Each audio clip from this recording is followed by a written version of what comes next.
good morning. Good morning. How about that? We don't play any morning baseball, do we? Wabash Valley taking on Kaskaskia in Region 24 do-or-die elimination game. Both teams lost yesterday. Warriors were defeated by Lincoln Trail. Kaskaskia took a loss against Frontier. I talked to one of their coaches. He said Frontier is our nemesis. They kill us. Somehow or another they beat them all the time. So they took 2 out of 3 from Kaskaskia in the year and beat them yesterday. These two teams have played twice this year. Mark Richardson, by the way, along with Scott Allen. Good morning, Scott. Good morning, Mark. An elimination game, our first of the tournament here in day 2, the Region 24A baseball tournament. And Wabash Valley, not that they've never found themselves in the losers bracket of the tournament, but it's rare to find them in there on day 2 of the tournament, needing to win 4 games in a row, 2 today and 2 tomorrow, to fight their way back out and win this thing. So all you got to do is win doubleheaders both days, but we are without our number 1 pitcher, Jackson Susie. Yep. A small tear in the elbow. He's not able to go. We lost a catcher yesterday. Matt Santana squared the bunt, fouled the ball into his jaw, and broke a jaw yesterday. So Matt Santana is out, as well as Jackson Susie. Starter for the Warriors today is Aiden Deacons on the mound. And on the mound. Yeah, go. Well, I was going to talk about that, and really, Deacons is our number 1 now that Susie's unavailable, and they're going against the number 1 for Kaskaskia, Niall Adcock. He's 7-2 in the year with a very impressive 2.2 ERA. He's faced Wabash before earlier this year as well. Really, these are their best pitchers, both teams' best pitchers that are available. And neither one of them pitched yesterday thinking they would face these two teams in a winner's bracket game, but now it's a loser's bracket game. And we're just about ready to start. So Deacons on the mound. Behind the plate is Malzone. And I love these light blue Kansas City Royal uniforms that they sport for the Kansas City, KC. Kaskaskia College, same deal. They'll have Ben Lloyd, A.J. Martin, and Judson Cianis here in the top of the first. Here's the first pitch of the game, and fouled off on the left side, strike 1. 9:33, 58 degrees in Mount Carmel. Yeah, but it's sunny. If you're not in the breeze, it's not terrible. Lefty Deacons on the mound. Has the sign. Here's the delivery. And strike call. I like that umpire back there. Decisive call on that. A punch on him. You will have no trouble picking that up. I need all the help I can get. 0-2 pitch on the way from Deacons. Breaking pitch just off the plate for ball 1. The Kaskaskia crowd and fans and dugout making a lot of noise down there. Both teams lost yesterday. There's swing and a miss, strike 3, and a toss down to first for the out.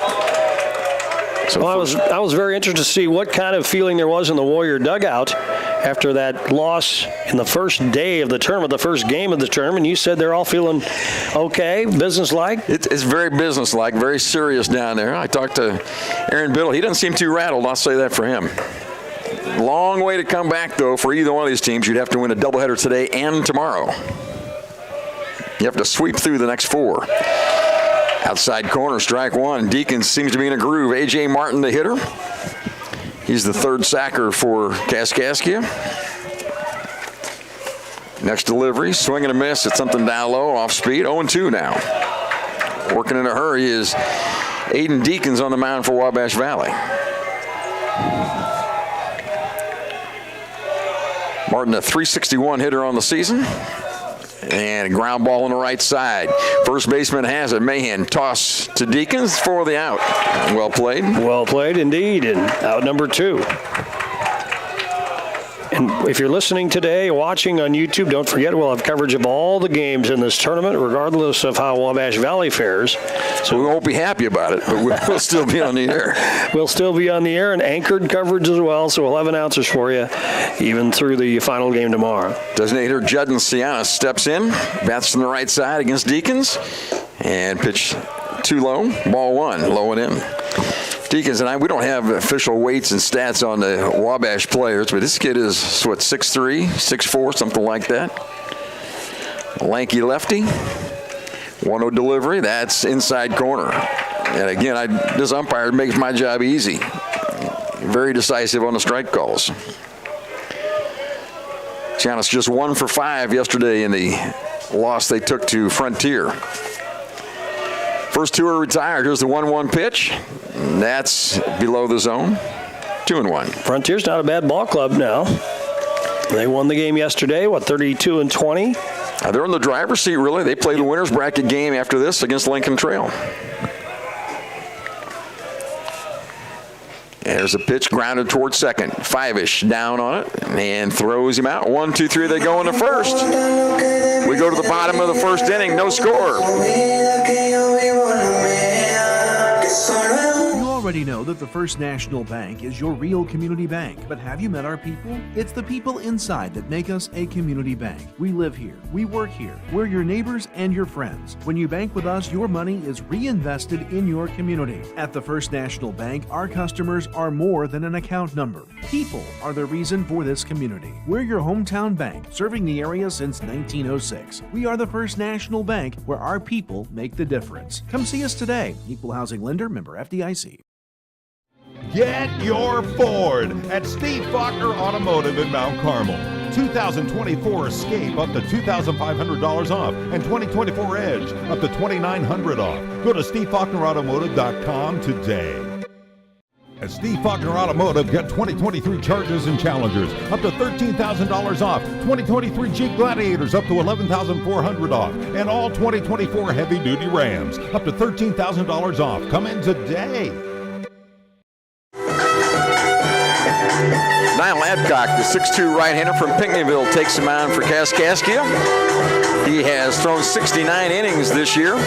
Kid they had yesterday, Dalton Burroff, was the fastest worker I've ever seen in baseball. He didn't take 3 seconds between pitches. And I couldn't believe it, yeah. Yeah, he just boom, boom, boom.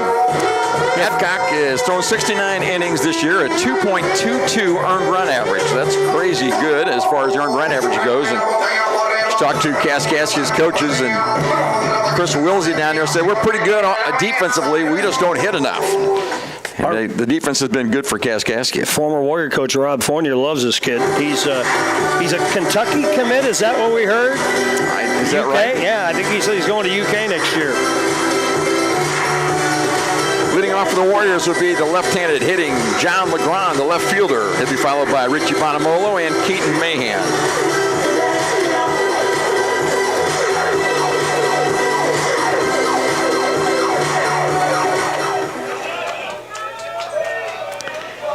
.379 is the season average for John Legrand. And his first pitch is a fastball out of the zone, ball 1. That was close.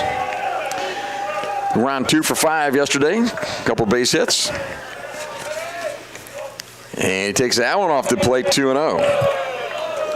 I'm guessing Adcock will come back on him right here. Those misses have been close. Legrand has good power and takes that one too low, 3-0. Any guesses on this pitch, Scott?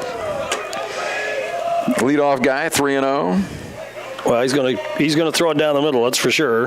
It's a free pitch, and he missed anyway. Ball 4. Yeah, catcher's gonna go out and talk to nothing like a 3-0 pitch that misses when you know it's just gonna be a free pitch for you. With the batter taking all the way and you can't deliver. And the catcher comes out, settles him down now after just one batter. Adcock wouldn't be nervous, would he, just because it's an elimination game? I don't think that would bother a guy like him. He's sophomore. A lot of innings under his belt. By the way, the Warriors received yesterday 9 walks and 3 guys hit by pitches. So 12 free base runners. We get our first one right now with Legrand leading at first. And we didn't do much running yesterday. We were behind most of the game. Didn't have much opportunity to put them in motion. Richie Bonamolo Jr. at the plate. 418 is the season average.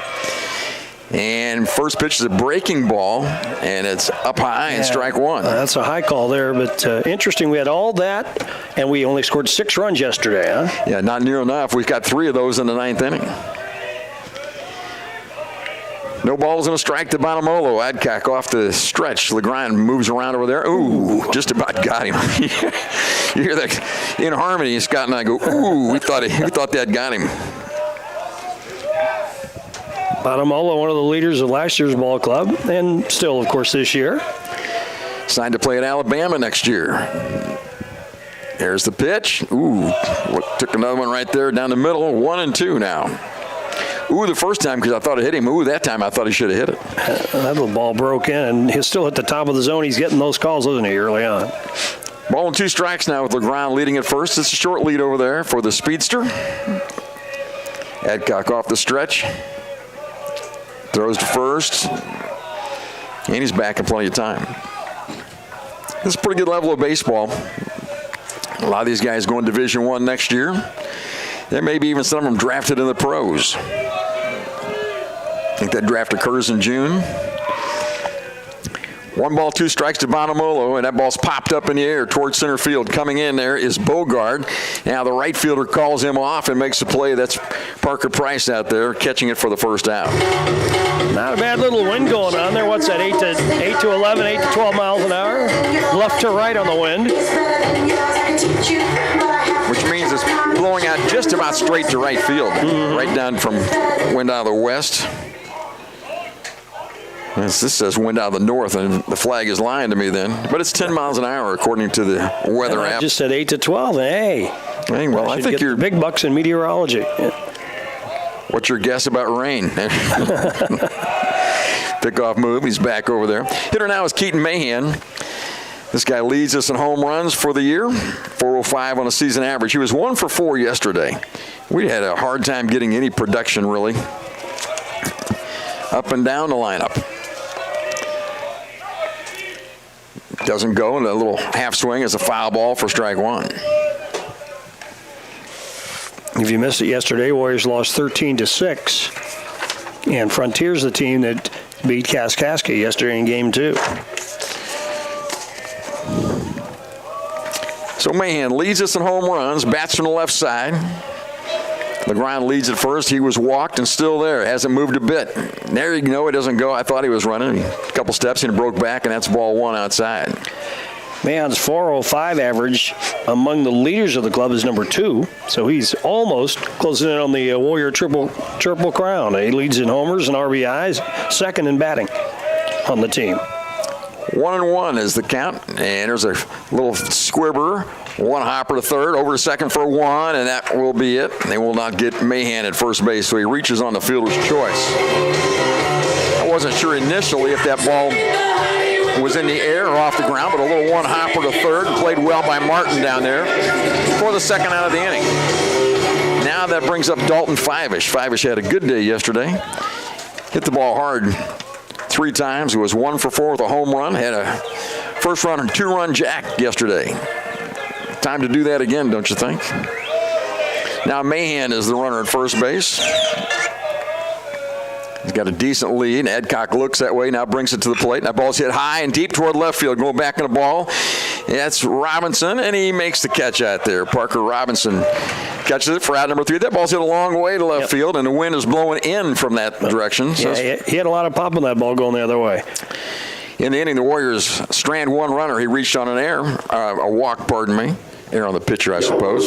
No runs, no hits, no errors. We played 1, no score back here with the second in 60 seconds. Steve Faulkner Automotive has 2023 Pacifica hybrids up to $14,700 off, and all Jeep Compasses up to $6,550 off. Payments as low as $299 a month. See them all at SteveFaulknerAutomotive.com. Steve Faulkner Automotive in Mount Carmel, Illinois has an outstanding service department. With free pickup and delivery, we'll make sure your vehicle runs perfectly at an affordable price. Come see us today or view our service specials at SteveFaulknerAutomotive.com.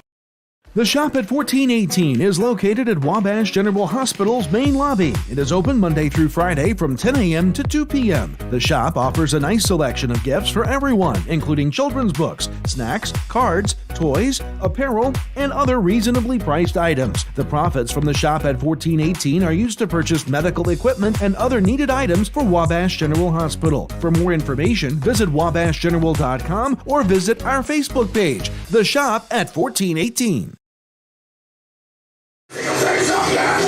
We're back here at Fournier Field in Mount Carmel. It's the Region 24A baseball tournament, second day. Game number 3, this is an elimination game between Wabash Valley and Kaskaskia. And we're scoreless as we go to the second. These two powerhouse programs, and they're throwing their best pitchers that are available. Of course, the Warriors' best pitcher has been Jackson Susie this year. He's not available to the team. He's got an injury. So Aiden Deacons takes that role, and he's taking on a good one to Niles Adcock. This should be a fun one. Moving right along, we're in the top of the second. Kaskaskia went down 1-2-3 in the first. Leading off here in the top of the second, Justin Bogard, the center fielder. Bats from the left side, and lefty on lefty breaking ball, swinging a miss, strike one. You see the Blue Devils went to Grand Junction in 2021? 2021 they were there under the leadership of Mitch Custer, their coach, longtime baseball coach there. Swinging a miss, strike two. Warriors have been there the last 2 years at Grand Junction, advancing to the championship game a year ago. And it was fun out there, wasn't it? Oh, it was a blast. 12 days in Grand Junction. Who would have thunk it?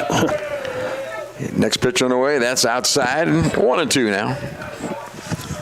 Deacons working on Justin Bogard, the leadoff guy here in the second inning.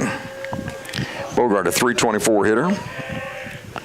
And there's a swing and a miss. Second strikeout of the day for Deacons.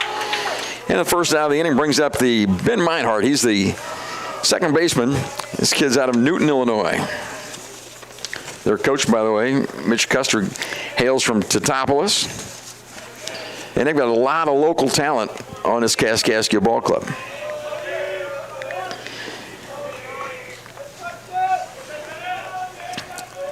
First one from Deacons to Meinhardt is a strike call. He is attacking the zone early. It makes our job easy, doesn't it? Just keep going. Roll on. This one's fouled off. Now it's strike two. Oh, I barely got around on that one. You're talking about Custer, and just being from T-Town should be impressive enough. Good little lineage, but boy, he played some college ball at Purdue, huh? He was all conference, all Big All Ten. Big Ten. Yeah. And a shortstop. Correct. There's a pitch out of the zone. 1-2 now. Here's the count on Ben Meinhardt. Behind the plate for the Warriors, it's A.J. Malzone. We'll set the defense for you after this strike. Pardon me, that's a ball, 2-2. First base is Keaton Mahan. The second baseman, Dalton Fivish, out of the Bowling Green, Kentucky area.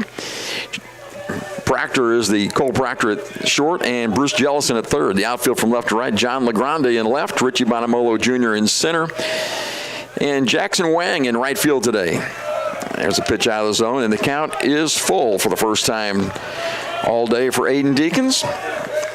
Again, just the top of the second inning, no score so far. One base runner, Legrand, was walked, and he stayed there. Nobody advanced past first. It was a foul back to the screen.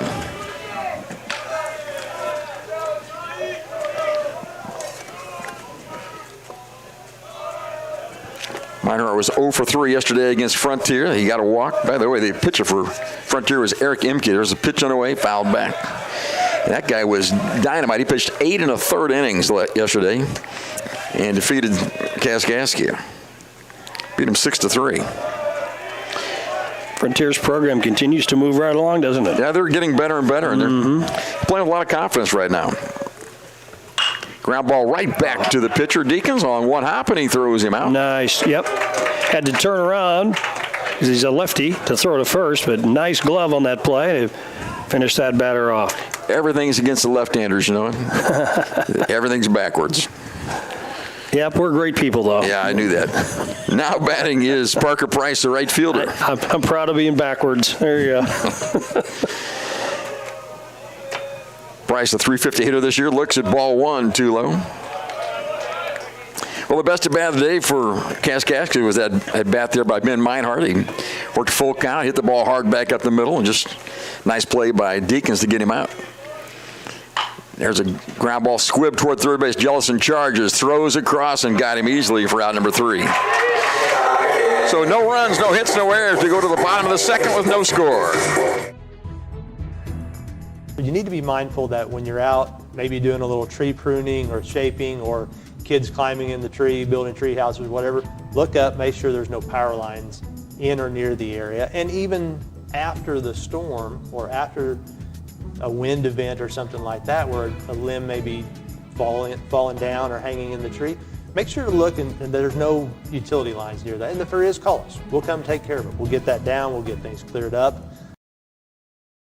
Hi, my name is Rylan Robb. I am from Albion, Illinois, and I am a radio TV major here at Wabash Valley College. From broadcasting all sorts of sports games to producing my own TV show and radio show, the hands-on experience is as much as you want to do with it. In terms of the program itself, I think it's really special. It's really like almost a little family in a way, and it's really been really nice being able to experience the things I have with people that genuinely appreciate it with me. We go to the bottom of the second. Niles Adcock is the pitcher for Kaskaskia. He'll face Krubon, Bruce Jellison, and A.J. Malzone for Wabash Valley. Here's the defense. They've got Mason Heyman behind the plate. At first base is Mike Asensio. The second baseman is Ben Meinhardt. Ben Lloyd plays the shortstop position for them, and third baseman is A.J. Martin. Outfield from left to right is Mason Robinson. I called him Parker last night. Mason Robinson, Justin Bogart in center, and Parker Price out in right. And the first pitch of the inning, just outside the left-handed batter's box, skips back to the screen for ball one. Bounced all the way back here. He held that one a little bit too long. The release point wasn't quite right. Next one is right there down the heart of the plate, strike one. He recovered, didn't he? Yeah, I thought he might. Krubon has got good power for the Warriors, plays right field normally, DHing today. Here's the next delivery on the way. That's a breaking pitch, and it's high and tight for strike two. That's a nice pitch. Tough to hit. Now, Krubon will have to bat with two strikes and try to put it in play somehow. Swing and a miss. Strike three. Out number one. Wonder if the high strike calls he got in the first inning were solid strikes, but that's not where he wants to live because he's thrown it down the middle, he's worked the knees, and maybe he's just settling in. Who knows? He can throw it everywhere. This guy can pitch. Niles Adcock is the little hurler, and there's a ball sprayed off on the right side by Jellison as he takes a hack at the first one. Bruce Jellison is the hitter out of Michigan. He's signed to play at Eastern Michigan next year. 329 is the season average. He had a pretty good day yesterday at the plate for the Warriors.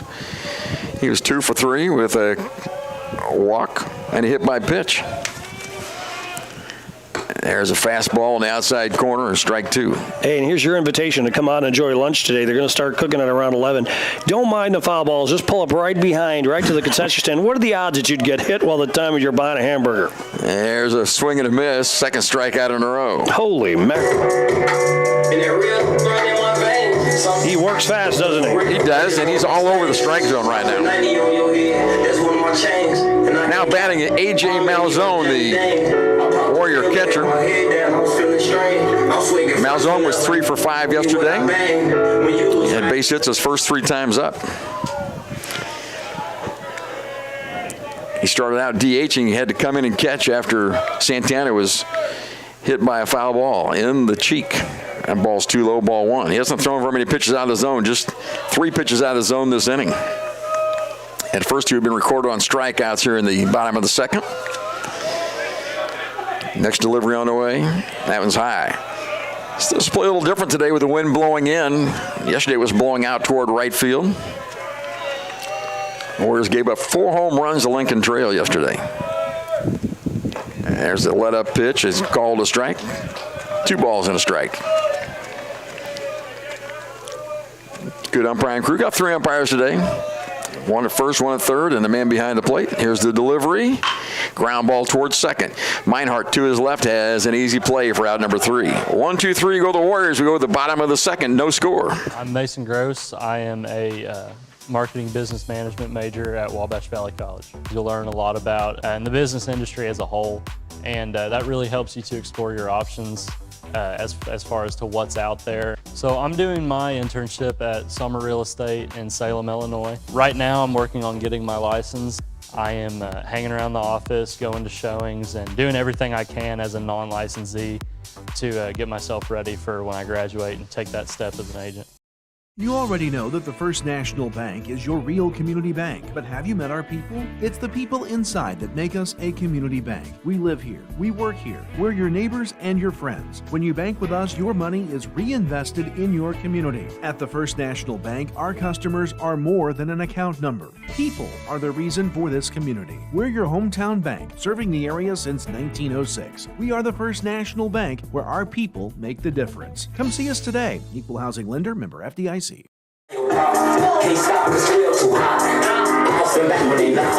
Opening game yesterday, Wabash Valley fell to Lincoln Trail by the score of 13-6, and they moved to the losers bracket. Second game was Frontier defeating Kaskaskia 6-3. So the losers, Kaskaskia and Wabash, play here in an elimination game, and we'll have the Lincoln Trail Frontier game at 12:30 or so.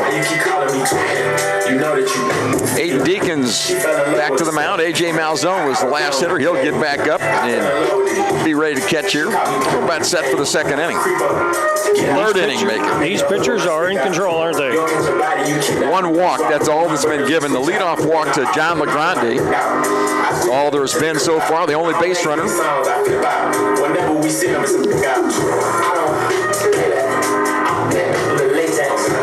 Malzone makes a perfect peg down to second between innings, and they'll throw it around. Here we go. It's 7, 8, and 9 coming to bat. Nobody's reached base yet for Kaskaskia. Mason Robinson, left fielder, followed by Mike Asensio and Mason Heyman. They play him straight up and pretty shallow in the outfield. Now Bonamolu moves a little toward right field against this hitter. Robinson did not play yesterday and takes the first pitch, half swing, and he did not go. Ball one. That was at the just above the letters.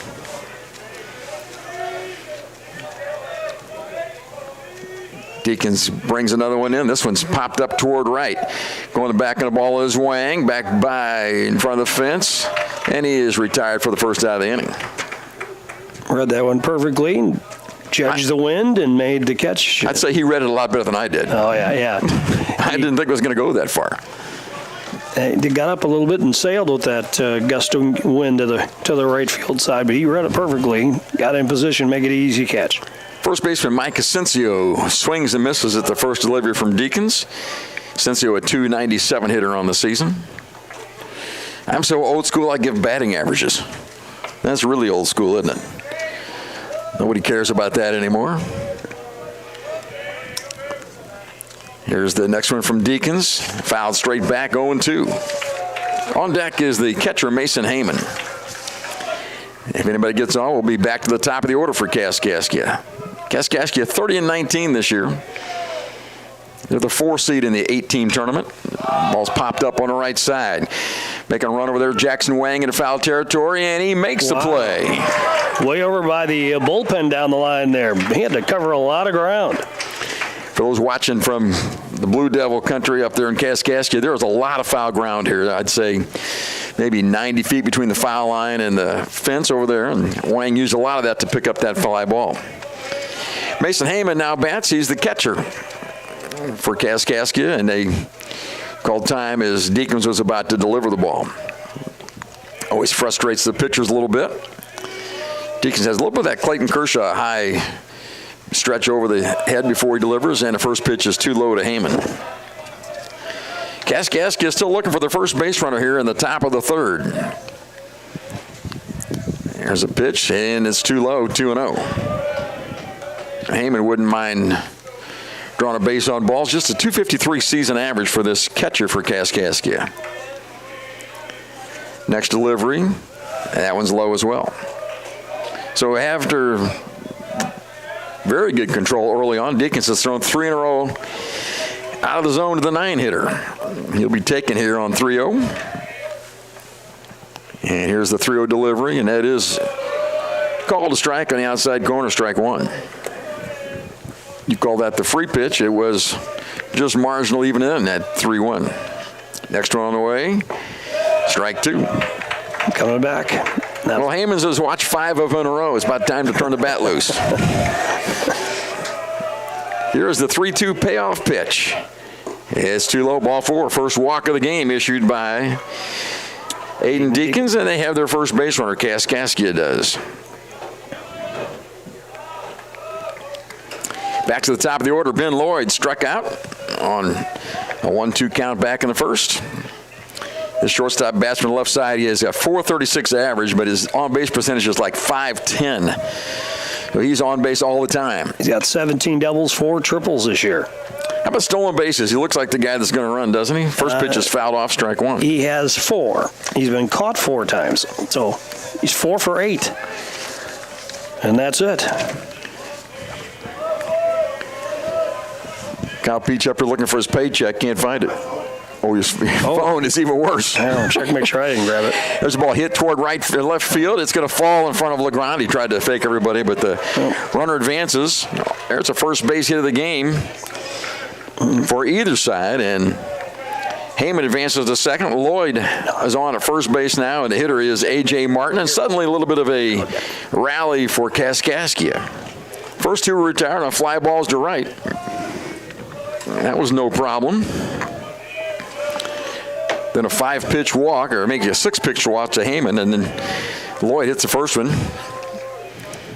Second pitch, actually, and it's first and second with 2 out. A.J. Martin, who grounded out to first base the first time up, and there's a pitch out of the zone, ball 1. And Deacons looks like he's struggling a little bit. I don't know what Heyman did to him to make it where he had a harder time. It's funny how you get out of rhythm rolling right along, and pretty soon it's not easy at all. Runners leading from first and second with 2 outs. Deacons trying to shut the rally down, pick-off move, and throw was high down, and 5 was able to grab it.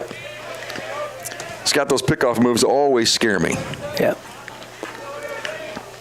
Well, you start out high school games, I'd say they shouldn't even run it in high school. They can't execute it enough to avoid the mistakes. Don't even throw the ball there. Ball and no strikes to A.J. Martin, trying to drive in the first run of the game here. We're in the top of the third with no score. And a pitch taken outside corner at the letter, strike 1. So ball and a strike now on A.J. He's the third baseman. And he was 3 for 5 yesterday, so 3 base hits yesterday for this young man. Next delivery, that ball is hit high in the air towards center field. Bonamolo goes back, and he is under it and makes the catch for out number 3. Both these teams, all 3 teams in the tournament have very good center fielders. And Bonamolo made that play in the inning. 1 hit, 2 runners left on base. We go to the bottom of the third. It is 0-0. My name is Parker Linson. I'm a second-level nursing student at Wabash Valley College. We were able to get hands-on experience with a mannequin that has real breath sounds, real, lung sounds, and can cough and, do different things. That makes it really unique to have that kind of experience right here on campus. And then we've done clinicals. Being able to go into those ICUs and emergency departments and be able to see those critical patients, it is a very good experience. Being able to be in that position and look back to where I come from, it's just awesome to be able to have that experience. The Shop at 1418 is located at Wabash General Hospital's main lobby. It is open Monday through Friday from 10 a.m. to 2 p.m. The shop offers a nice selection of gifts for everyone, including children's books, snacks, cards, toys, apparel, and other reasonably priced items. The profits from the Shop at 1418 are used to purchase medical equipment and other needed items for Wabash General Hospital. For more information, visit wabashgeneral.com or visit our Facebook page, The Shop at 1418. We are back in Mount Carmel on a nice day considering the way this week has gone weather-wise. So I'm amazed he even got this tournament underway on time. Yeah, it rained here on Wednesday night. I came out yesterday morning at 8:30. They were working on the field, said we will play, and it actually was in pretty good shape. The grass was a little wet, but can't help that. It looks great today. Well, in the top of the third, Ben Lloyd broke up the no-hitter that we had going, just a 2 2/3 innings no-hitter. The Warriors don't have a hit yet, so time for the Warriors to break up Niles Adcock's bid for a no-hitter. Mason Heyman's throw down to second, sails to the second baseman. And here comes Jackson Wang, who's playing right field today. And doing a good job. Had a couple catches out there. He had a walk yesterday in a pinch hitting performance. And the first pitch to him is off the helmet, hit by pitch. Yeah, Adcock was hoping that pitch was going to bend back around into the zone, but it sailed and caught him around on his front shoulder or helmet, I think. Didn't it, Mark, to hit off the helmet? I think he ducked away from it, got him on the helmet. Yeah. It was a breaking ball. It wasn't the hard fastball that Adcock throws. He's all right. So they wear some good protective gear these days. Now batting is the shortstop, Cole Proctor. Batting number 9, I expect the bunt, don't you? And he squares and takes it back, and the pitch is out of his own, ball 1.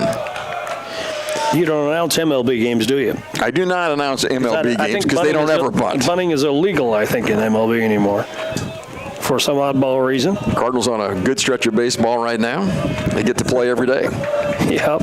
Is that what they're doing? Yeah, they're playing. They're scheduled again today. Here's the next delivery. Squares the bunt, takes it, fouls it, strike one.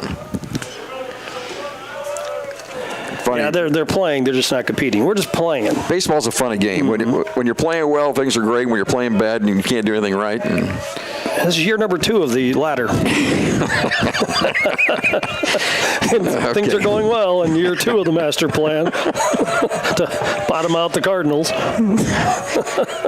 Runner first base is Wang, who reached on a hit by pitch, and now the ball's bunted and foul again. So Proctor is not able to get the bunt down. He'll take the sign off, I think. Biddle flashes signs. I see some frustration on Biddle's face when the bunt doesn't go down.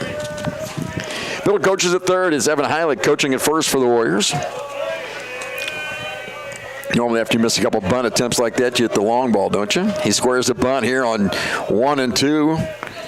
He holds it out there, pulls it back, and takes a rip at it, and the ball's hit toward left field. Going back on the ball is Robinson for the first out of the inning. He makes the catch. The ball is not traveling to left field today.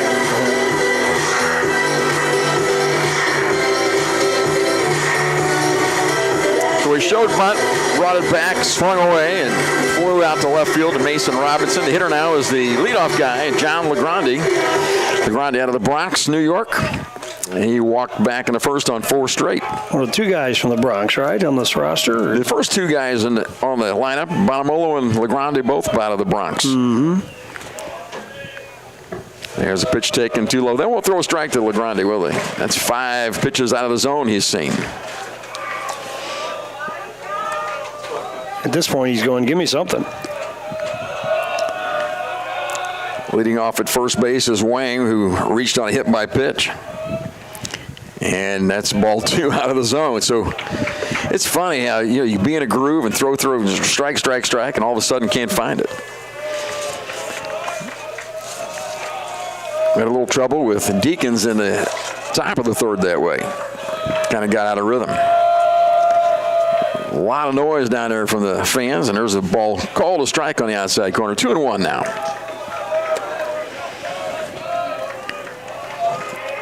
Leading at first is Wang, Jackson Wang. He's got a decent lead. Adcock looks over there. Open stance for LeGrande. Here's the delivery. That's too low, 3-1. What is it about John LeGrande that he won't throw a strike to? Yeah, Adcock looks like he's being a little too cute with the pitches, and he's just missing instead of just firing the ball in there. Say this for the Kaskaskia dugout. They're loud and proud down there. Here's a 3-1 delivery. That's strike 2 called on the outside corner. LeGrande made his move for first base. The umpire called him back. Oh, there are 5 other teams in this tournament that smell blood in the water, too, with Wabash losing in round 1 after 2 straight trips to Grand Junction. I looked out there, Frontier and Kaskaskia, watching the game against Lincoln Trail yesterday, Warriors, and I knew they were not rooting for the Warriors. There goes the runner. The pitch is taken for ball 4. So a couple have reached base, a hit batter and a walk now in the inning. And it's time for Richie Bonamolo to step up and do a little something. And they're going to talk this over, Kaskaskia is, before the big bats come up. With 2 on now for the Warriors and a building opportunity here to draw first blood in this tournament. Richie Bonamolo, a little bit due, really. He's a 400 hitter on the year, got good power. Yesterday he had 6 plate appearances, was hit by a pitch, and 1 for 5. So that not a great day for him, not by his standards anyway. So it's time for Richie Bonamolo, and they will go out and talk to the pitcher. Niles Adcock seems to have, I don't know what happened. He was rolling along, looked fine, and then could not throw a pitch to John LeGrande. Only 1 strike out of the 5, or 2 out of 6 maybe. Bonamolo second on the club in RBIs. As Mahon leads the way. Mahon with 77. Then comes Bonamolo with 64. Right behind him is Dalton Fiveash with 63. So the RBI guys are coming up. 2, 3, and 4. Yep. That's probably a good pitching coach visit there. Come out and talk to Niles Adcock and remind him, what's going on and settle him. because this is the big scoring opportunity for the Warriors. First time we've had a runner at second base all day. The Warriors still don't have a base hit. Never had 2 walks and hit by a pitch. Here's the first one to Bonamolo. Swing and a miss. Down low in the dirt. Strike 1. It's a good pitch. A nice job behind the plate by Mason Heyman to corral that pitch. Nice cool morning for baseball. Sun is shining. The wind is hanging limp in center field at this point. He looks to punt and takes it back. That's out of the zone, ball 1. Well, I don't know about that play. What do you think? In terms of the bunt here? Yeah, well, I don't know if that's a great idea. Bonamolo's one of your better hitters. He looked to bunt on 1-0. Or maybe he was just taking a pitch. Here's the 1-1 delivery. Ball hit hard over the third baseman's head. Here comes runner around third. Here comes the throw. They're going to cut it. No, they're going to let it through, and he is safe at the plate. Well, I thought they had him. And Jackson Wang took a good hard turn at third base. Good throw by Robinson. Came all the way down, and they threw to the plate. A tag was there, and just not in time. Yeah, and they're going to talk it over. The manager comes out to question the umpire. I mean, it was a bang-bang play at the plate. I thought he might be out. Yeah, I thought he was out. That was my take. And Mitch Custer comes out and said, "You know what? This is a big game. You just missed a big call for us." And there's no replay.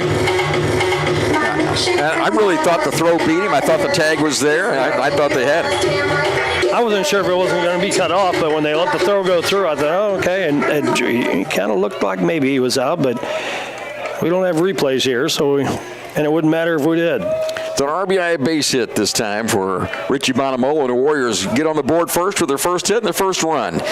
Now Keaton Mahan will bat from the left side. Adcock really needs to limit the damage here after giving up that base hit.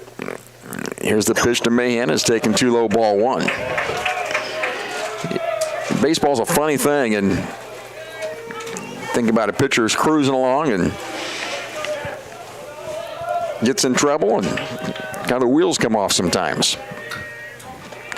Bonamolo leads from first, LeGrande from second. Those guys have great speed. A ball in the gap might score both of them, and the pitch is taken off the plate. 2-0. Mahan has real power. He's got power to left center as well as right field. Big left-handed hitter out of Westfield, Indiana. Could do some damage here. Here's the 2-0 delivery from Adcock. Inside corner right at the letters, strike 1. That's a good pitch up on the hands. And no way for Mahan to do any damage on that one. Well, the Warriors have broken on top. A hit batter, a walk, and a base hit by Bonamolo scored a run. Next delivery sprayed off, and now it's 2-2. Fouled on the left side. Warriors don't mind stealing, and sometimes they run this double steal from first and second with 2 strikes on a hitter like this. Probably not with Keaton Mahan at the plate, though. Adcock off the stretch. Pitch on the way. That's outside. The count is full, 3-2. Now the runners get to run on the delivery. Got to make sure he comes home with it. But as soon as he comes home, you're in motion, and the ball in the gap would surely score Bonamolo from first. These are our 2 fastest runners out there on the bases. 3-2, 1 out. Here's the pitch on the way, and a swing and a miss. And I miscalled that because it's just 1 out instead of 2, and he strikes out swinging.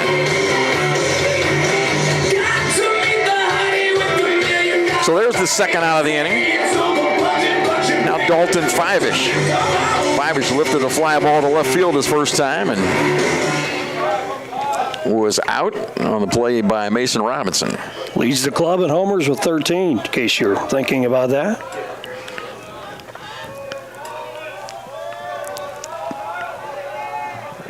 Pitch from Adcock is a breaking ball outside just off the plate. Couldn't get the backdoor breaker to bite far enough. Well, Adcock liked to be able to get out of this with just 1 run being scored.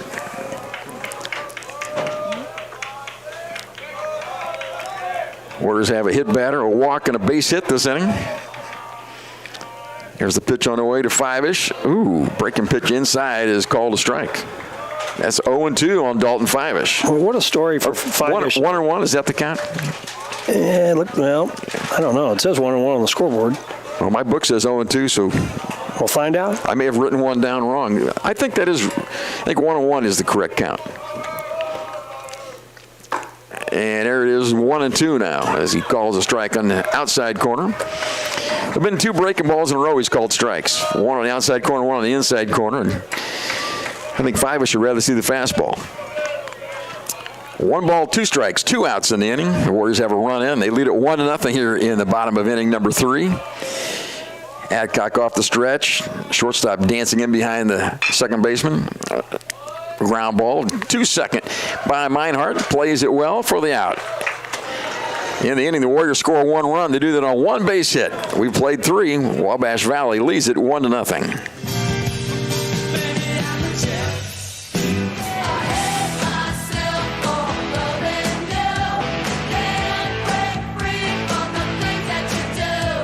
In our days, 'cause I found God. Don't wanna be an American idiot. Fever, 'cause I'm breaking.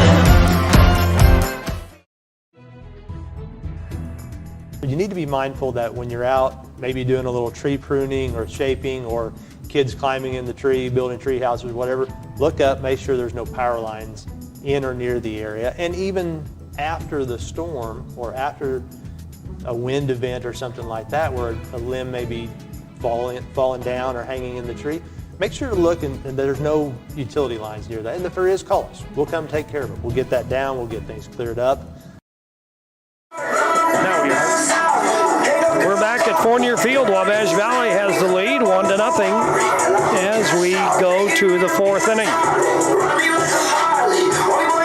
So Kaskaskia flinched first. Hit batter, a walk, and finally a base hit by Bonamolo. And as I called the play, a throw in from Robinson in left field, I thought they got him at the plate.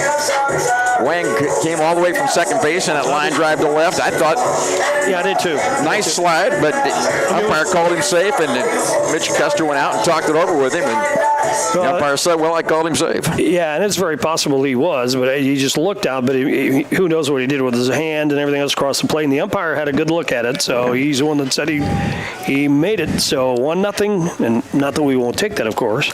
But, my deal is umpires are professionals. They know what they're doing. They know the rules are in the right position, and they're probably right most of the time. Hate for when they miss one, though. First pitch is called a strike. The hitter is Judson Sayanis. He's the designated hitter for Kaskaskia. He grounded out to second base his first time up. Swing and a miss. Strike 2. Justin Bogart on deck. He'll be followed by Ben Meinhardt. It's 3, 4, and 5 in the order. So the heart of the order up for Kaskaskia. Kaskaskia has 1 base runner on the day. And 1 hit, two base runs, a base hit and a walk. There's the ball fouled off, and the count stays 0-2. Both those came in the 3rd inning. Number 9 guy, Mason, walked. The leadoff guy, Ben Lloyd, hit the base hit to left. But Deacon's been pretty good out there so far. Both pitches have been pretty good. Pitch off the plate, 1-2. Both teams have a base hit.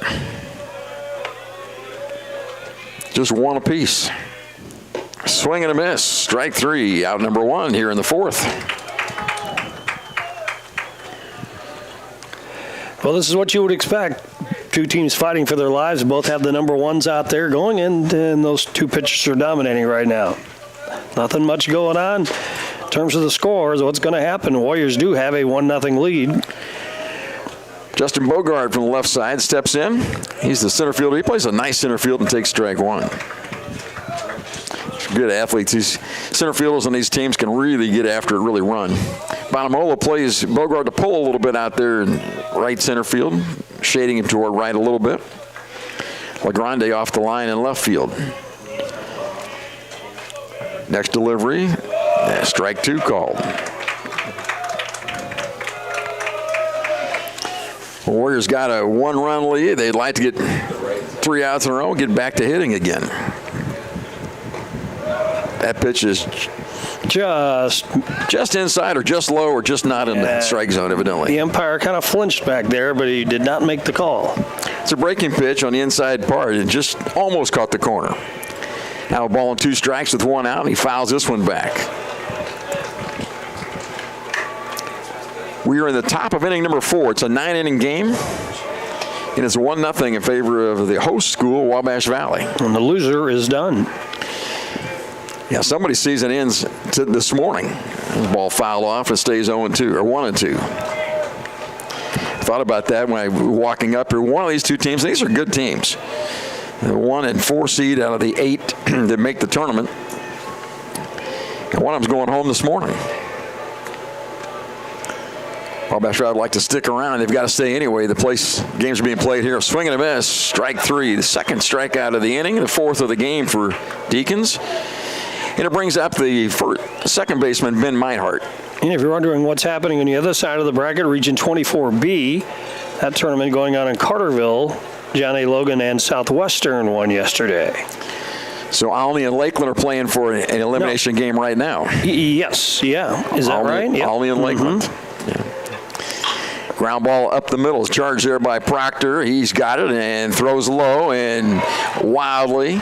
And reaching is Meinhardt. Now they try to throw to second base, and he's going to be safe in there. They got the throw back in. Came very close, but he was ahead of the throw, sliding in safely at second. Great hustle by the catcher, A.J. Malzone, to get down there and make that play. But reaching second base on the play is Meinhardt. Are you going to score that a hit and an error, or are you going to score? Yeah, that'd be a hit and error probably, yeah. So a hit and an error on the shortstop. Proctor, the ball was not hit hard. In St. Louis, they'd score that a double. And be glad to have the race runner. Be glad to have a hit. Yeah. Well, that does bust up the inning a little bit. Runner at second base with Parker Price coming to the dish. Grounded out to third his last time up. Jellison handled that well. Left-handed hitter, and the shortstop, Proctor, plays behind the runner there. And Deacons looks back there.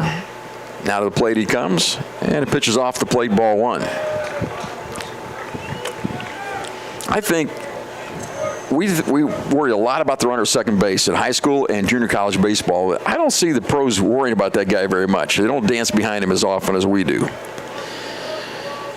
Proctor playing up the middle anyway with this left-handed hitter. He's behind the runner. 1-0 pitch on the way to Parker Price. That's low and away, 2-0. Lefty on lefty matchup right here. You'd think the advantage would go to the pitcher, but he hasn't thrown one in the zone yet. Warriors got a run on the bottom of the third. Kaskaskia trying to answer right here. Infield hook by Meinhardt, and reached second on the throwing error.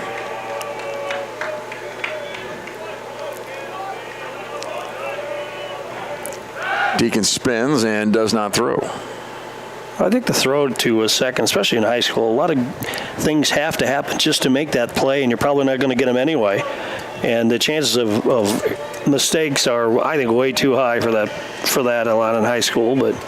And two out, you're probably not stealing third anyway. Yeah. And a base hit will probably score him if he's standing still out there. So that pitches out of the zone. It's at 3-0 now. We talk about it. You get in a rhythm, and then something happens, and this time just an infield base hit and a throwing error, and pretty soon the pitcher can't find the zone again. So will Price swing on 3-0? I don't think he will. Here's the delivery, and he takes ball forward. No need to swing. And the Blue Devils have something going here. Second walk issued today by Deacons. First and second with two out. And the hitter now Mason Robinson, who was one of the guys that popped up to right field back last inning. Mason Robinson is a 339 hitter. Got a homer and 20 RBIs. And did not play yesterday, so we don't have any information from yesterday for you.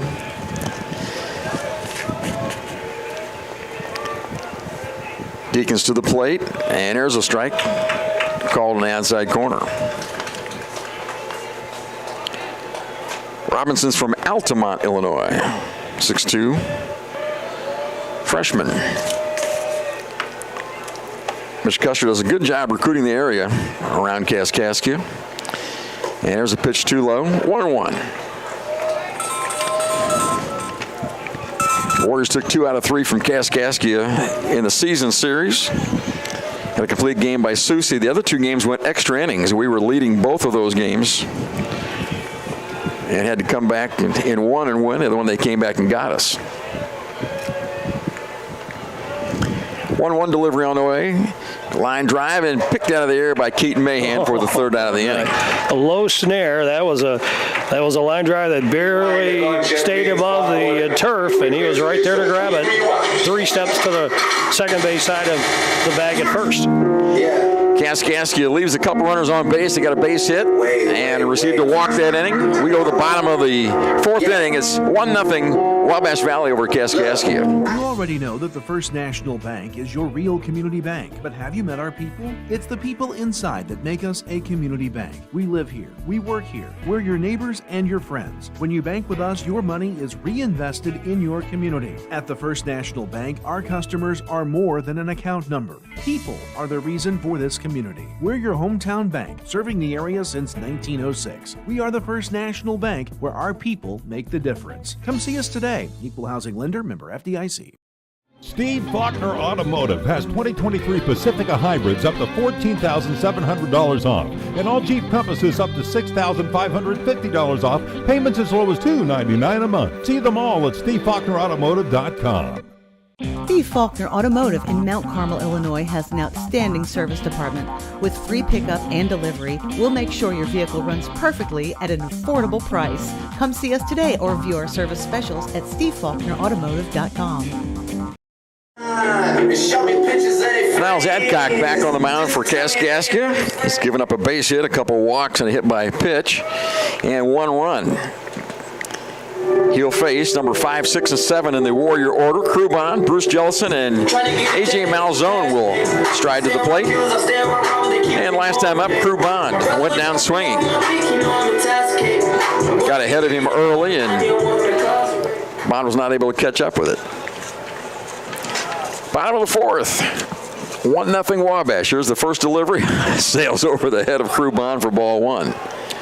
I laugh because I'm not batting. What is it about the first pitch? He did the same thing. The other side, all bounced back to the screen in the last inning. Just trying to get loose out there. Here's the 1-0 delivery. That's 2-0 off the plate. So just the opposite of last time. Last time, Bond looked at the first 2 strikes. This time, 2 balls and 2-0 pitch. Breaker finds it. 2-1. This guy's working quick as well. They must teach that at Kaskaskia. Yesterday was Burhoff, who did a great job. There's a line drive past the third baseman into left field. Bond with a leadoff base hit. Second hit of the day for the Warriors. Bond has 14 stolen bases on the year. Been caught 4 times. If they want to run him. The hitter is Bruce Jellison, who struck out his last time. Had a good day at the plate yesterday. And what do you think about running here, Scott? Do you think maybe so? Well, I mean, it's a 1-run ball game, and runs are going to be scarce today, so maybe we do put it in motion. Good lead at first, doesn't go. There's a ball up the middle, past the second baseman. Bond will take the turn at second. He'll be striding into third. First and third runners at the corners. And throw gets away on the infield, and Bond stays at third, and back at first is Jellison. So back-to-back hits to start the 4th. Yep, nobody out. Golden opportunity now to extend this 1-zip lead. Hitter now is A.J. Malzone, who had, again, he was 3 for 5 yesterday. He can hit the long ball. I've also seen him squeeze it with Malzone with runners at first and third before. So this was, they might bunt him in here. Maybe not with nobody out, but even a double play ball would probably score the run. They're playing back on the infield. They're not going for the runner at the plate here on a ground ball. It's a little jam for Adcock here in the 4th. And the first pitch is taken for a strike on the outside corner. First 2 have reached on base hits by Bond and Jellison. They're at the corners right now. Even a fly ball would be good for Malzone. Just get that run home. Like you say, runs may be scarce in this one today. Good pitching duel. High and away, 1-1 now on the pitch. Well, Adcock could use a strikeout here. Strikeout or an infield fly. Something popped up close. Malzone just like to get it through the infield somehow and score that run. Adcock off the stretch. And breaking ball stays away. 2-1 now. Now, some of his misses haven't been as good here lately as they were earlier. That's a miss that's way outside. Malzone's not going to swing at that. That curveball didn't have the bite to it, didn't finish it. So it's 2 balls and a strike to A.J. Malzone. Now's Adcock on the mound, looks at first, now to the plate. Ball hit in the air towards center field. Bogard to his right. He's under it and makes the catch, and trotting home is Krubon with the second run of the game. Sacrifice fly is good. So it worked, and that was enough to get him home. Clearly enough. That's good baseball right there for Malzone. He just put it in play, hit it, lifted it out there, and the Warriors have scored again. They lead it 2-0 now. So now Jellison at first with Jackson Wang at the plate, who was hit by a pitch his last time up. The first pitch he saw back in the third inning beamed him. I wonder if Jellison might run. Doesn't go, and the pitch is taken too low. Nice pick down there by Heyman behind the plate. I want to thank you for joining us for Warrior Baseball and Kaskaskia Blue Devil Baseball. We know some folks are catching us over around Centralia and some parents are along the way. Jellison leads at first. Here's the pitch, and breaking pitch called a strike on the inside part. Well, Wang was hit by a pitch the first time. He kind of flinched when that breaking ball came at him.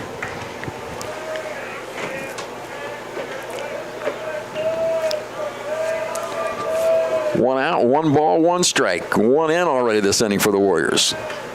Here's the pitch.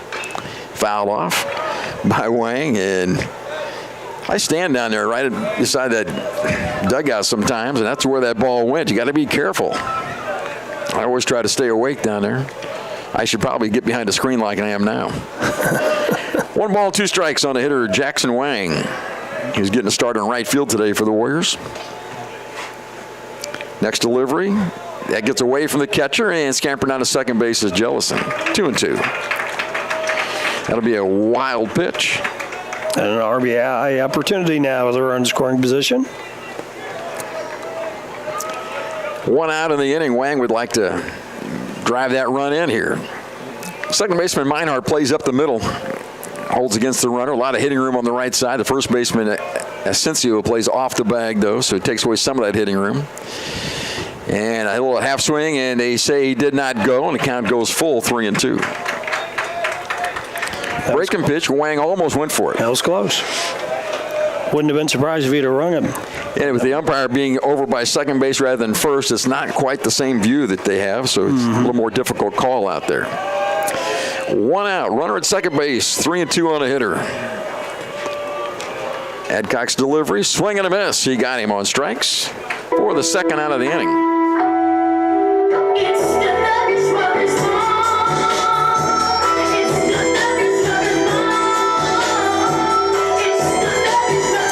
Fourth strikeout of the day for Niles Adcock, and he'd like to get out of this with just 1 run being scored. Cole Proctor would like to do a little damage. Proctor, the 9-hitter, flew out to left field his last time up.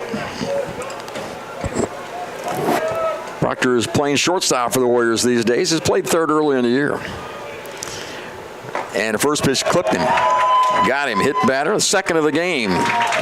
Second one hit by Niles Adcock.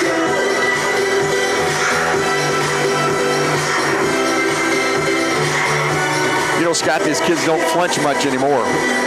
When that ball's inside, it just hits them and they jog on down there. Yeah, they're more fearless than they used to be. I don't know what the deal is. We like to think our generation was tougher, but no, maybe not. We might have been smarter. Maybe that's the difference. Now back around to the top of the order, right? Correct. Heyman went out and tried to settle the pitcher down. It is John LeGrande who's walked his first 2 times up. Walked on a full count last time and 3-0 on the first time. Adcock's pitch to him. It hit high and deep toward right field. Will it be in play? And chasing down is Price and dives and makes the grab in foul territory. Wow, what a play. Crazy, excellent play by Parker Price. I mean, just the amount of yardage he had to cover to get deep into foul territory, and then he had to just lay out and make a dive for the ball and caught it well into foul territory. That's the defensive play of the game so far. Wabash Valley scores 1 run on 2 base hits. They leave a couple runners on base. And at the end of 4 complete, it's 2-0 Wabash Valley. The Shop at 1418 is located at Wabash General Hospital's main lobby. It is open Monday through Friday from 10 a.m. to 2 p.m. The shop offers a nice selection of gifts for everyone, including children's books, snacks, cards, toys, apparel, and other reasonably priced items. The profits from the Shop at 1418 are used to purchase medical equipment and other needed items for Wabash General Hospital. For more information, visit wabashgeneral.com or visit our Facebook page, The Shop at 1418. Hi, my name is Rylan Robb. I am from Albion, Illinois, and I am a radio TV major here at Wabash Valley College. From broadcasting all sorts of sports games to producing my own TV show and radio show, the hands-on experience is as much as you want to do with it. In terms of the program itself, I think it's really special. It's really like almost a little family in a way, and it's really been really nice being able to experience the things I have with people that genuinely appreciate it with me. Well, the Warriors have given Aiden Deacons a couple of runs to see if he can hold on here. He'll face Asensio, Heyman, and Lloyd, 8, 9, and 1 in the order. Boy, what a great play by Parker Price to end that inning. LeGrand hit the ball in the air, and that's the way the wind was blowing yesterday, but the wind is not blowing out here today. And you think, well, it was just a foul ball, but the catch being made there stopped that at-bat that could have been disastrous for the Warriors. So just a marvelous play. Had to dive for it, and I'm going to say 40 feet in foul territory over there, so a long run, a great play. I didn't think there was any chance he'd get there. He made the play. I'm not sure he got there without diving for it. Mike Asensio leads it off for the Blue Devils and fouls off strike 1. I mean, he wasn't going to run it down, so he just had to lay out to finish the play. Wabash Valley scored a run in the third and the fourth, lead at 2-0. There's a pitch taken just off the plate. Ball 1. Catcher A.J. Malzone tried to help the umpire that time, and he didn't need much help. Next pitch, that's outside as well. 2 balls and a strike. Got a full day of baseball. We got 3 of them today. And pitch is taken. Anytime you got a triple header, you're having a lot of fun, aren't you? Yeah, I'm just thinking, the pitch clock's coming to Juco eventually. It's here. It's already here. Yeah, it's here. Good. I was wondering because they were working fast. We had a couple of those called yesterday. Where's the pitch clock? It's on the umpire's wrist, I think is where it is. Oh, is that what it is? Okay. Swing and a miss. It's 3-2 now. Yeah, I mean, I didn't even know that for sure, and there's no doubt it was coming anyway. Well, look at Bonamolo out in center field. He's playing way over in the right center field gap against this number 8 hitter, Asensio. Here's the 3-2 delivery. Foul back. And we'll stay at 3-2. So now we need a couple fancy scoreboards with the countdown clocks on it now. We'll talk to Luke about that. I need a shot clock. That's what I call it. I just call it a shot clock. Yeah. 3-2 on the leadoff hitter here on the top of the 5th. Here's the pitch. Fouled off again. So Asensio having a pretty good at bat. Staying alive up there. I know you're curious about where Mike Asensio is from. I know I am. Joliet, Illinois. Okay, that's not the answer I was expecting, but that's okay. Yeah. Chicago suburb kid, huh? Swing and a miss, strike 3. That's the 5th strikeout of the game for Deacons. By the way, in Joliet, they think that's downstate. Yes, they do. And they don't want to say near Chicago. They think they're their own town, and they are. They're big enough. Now batting is Mason Heyman. He caused some trouble back on the 3rd with a walk. Was followed by a base hit. That was the best rally Kaskaskia's had. The only time they've had a runner at 2nd today. Aiden Deacons working for the Warriors, the left-hander. And too low. And for now, giving the Warriors exactly what they need in this elimination game. 2-0 now on Heyman, who walked his last time up. Maybe Deacons thinks it's just better to walk him on 4. There's the third one out of the zone. All right, here we go. Free pitch. It's the 9-hitter, Mason Heyman, the catcher.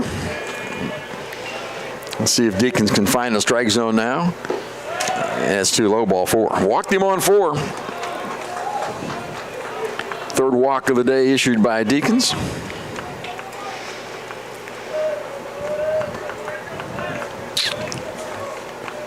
And now it's the top of the order. Ben Lloyd hit a little line drive to left his last time up in the same situation with Heyman at first base. Play him up the middle with Proctor, the shortstop. And a little topper down the first base line. Let it roll foul. It will not roll foul. That's a base hit for Lloyd. Oh, my. It just rolled dead in fair ground. About 85% down the line, still in the grass, and good enough for a hit. Ben Lloyd 2 for 2. He hasn't hit the ball hard yet. Last was a little flare to left. Now just a little topper down the first base line that wouldn't go foul. So first and second now. Heyman reaches second. Lloyd at first, and the hitter now is A.J. Martin. Martin 0 for 2. He could make a big dent in this game for Kaskaskia with a base hit here. Warriors love to turn 2.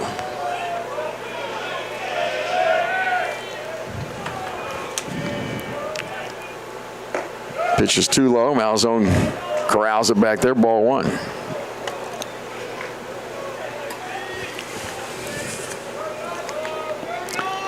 Wabash Valley would love double play with Proctor short and 5 is playing second base. Jellison behind the bag at third. This is the number 2 hitter in the order, and a pitch is taken for strike 1. Counts 1-1. This guy's a .361 hitter. Kaskaskia needs something out of him right here. He was 3 for 5 yesterday, so he had a big day at the plate against Frontier. 1-1 with 1 out. Here's the pitch. Grounded in the hole between short and third, and the ball gets through the infield. Here comes a run. The other guy goes to third base. We have a play there, and he's going to be safe at third. Wow. So that's a ground ball base hit, and that ball was not hit hard. It is an RBI base hit for Martin. It's a 2-1 game, and runners at the corners with just 1 out. Again, that ball, they say, wouldn't have bent the grass when it hit. Just barely snuck through the infield. I thought Proctor had a play on it, but he couldn't smother it. And so Kaskaskia on the board. They now trail 2-1. And they've got their 3-hitter, Judson Cianis, at the plate with runners at the corners. They got the wrong guys coming up, huh? Yeah. Boy, that was a close play at third, Mark. I thought he might be out too, but safe was the call. I thought that call was correct. I thought he beat the tag. He got in under it. Ball pitches away. It's a play where you think he's going to be out because you think he probably shouldn't have run and throw. But he was able to beat the throw. 1-0 on Judson Cianis. Looking at first base, A.J. Martin. From third base is Lloyd. There's a ground ball in the hole. 5-ish to his left. Makes the play over second for 1. Under first. Safe at first base, and it's a tie ball game. But just to make the play, I thought that was going to get through. 5-ish did a great job of smothering that. He had to turn and throw to second to make the force, and it was still a bang-bang play, but a run scores. Great play by 5-ish, and I was hoping for the call at first base, but I think the umpire got it right, and it's a tie ball game. Scoring on the play was Ben Lloyd. That's an RBI on the ground out for Cianis, and now the 4-hitter. Big left-handed Justin Bogart, center fielder, will step in.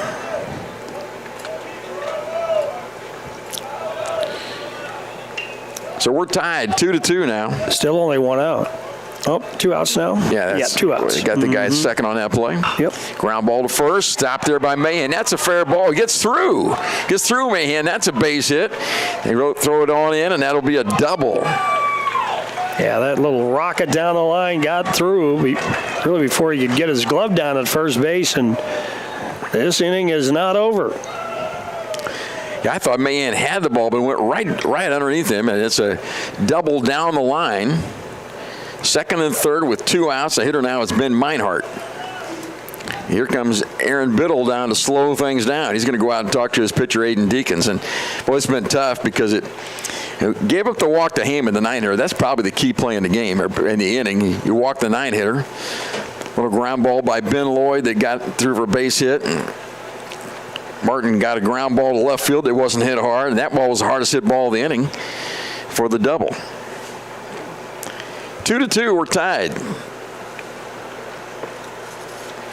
And Aaron just out to calm him down and kind of slow him down a little bit. Aaron Biddle, the coach, the head coach of the Warriors. He's assisted by Matt Morrow, Cole Proctor, Jared Proctor. Cole Proctor is actually the shortstop. Not a bad job by Mr. Biddle in his rookie year last year as a manager, huh? When we were out in Grand Junction, everything he did was right for about 5 games. I mean, he just didn't make any mistakes. Yep. Ben Meinhardt would like to put the go-ahead run across. He bunts, and it's a foul ball. It's a crafty play there by Meinhardt, trying to get on base and score that run any way he could. And running down third base, Jetson Cianis did not have a break off the bag that time. So Cianis leads from third. Bogard from second base. He's got good speed out there. And Deacons heading the count 0-1 now on Ben Meinhardt. This kid's out of Newton, Illinois. Deacons off the stretch. And the pitch is just below the zone. It's 1-1. Yeah, Malzone has to be careful behind the plate, too. Pressure on the Warriors right now. Defensively, you have to be perfect in this situation. Deacons has the sign now. There's the pitch. Popped up and out of play. And it's 1 ball and 2 strikes. Well, what's going to happen here? Will he get a base hit and score these 2 runs and put Kaskaskia up, or will they get out of the inning? Called third. Called third strike. Okay, on a breaking ball in the outside corner, you Sure. think? But it's got to stay up. I don't think Meinhardt will take a third strike. I think he'll swing the bat. Here's the pitch, and you're wrong. That's off the plate. I think that was a strike. Well, it was. Now, CB would have been back there. That would have been a strike. CB Bucknor. 2-2 on the hitter Meinhardt with 2 outs and 2 on. Kaskaskia has tied the game here in the top of the 5th. Here's the 2-2 delivery. And the umpire wouldn't budge. It's 3-2. That's a good job by the plate umpire. That's a close pitch. You like the pitch. Meinhardt knew it wasn't a strike. I wouldn't go for it. Now, these guys have been on it today, this crew. 3-2. You don't have to give in to him here with the first base open. Here's the delivery. And he doesn't give in, and he walks him. That's the second walk of the inning, and it loads the bases. Kind of lost that one high a little bit. But, okay, force at every base. I don't hate that play. I don't hate that walk. You know, with 3-2, with a pesky hitter like Meinhardt up there, you just don't want to give in to him. And now Parker Price, you can't give in to him either. He's a left-handed hitter. Bases loaded with 2 outs. The umpire has something to say to the Kaskaskia dugout. I'm not sure what it would be. These 2 teams have played 3 times through the year, so they're probably a little chippy with each other about this point of the year. Right fielder Parker Price steps in, lefty on lefty. Deacon's first pitch is a called strike on the inside corner. Inning started with a walk to Heyman, a couple infield type base hits, a double down the line, and another walk. Bases loaded, 2 outs. We're tied. Swing and a miss. Strike 2. Deacons has him in the hole now, and Parker Price left to protect it, try to protect the plate and swing at anything close.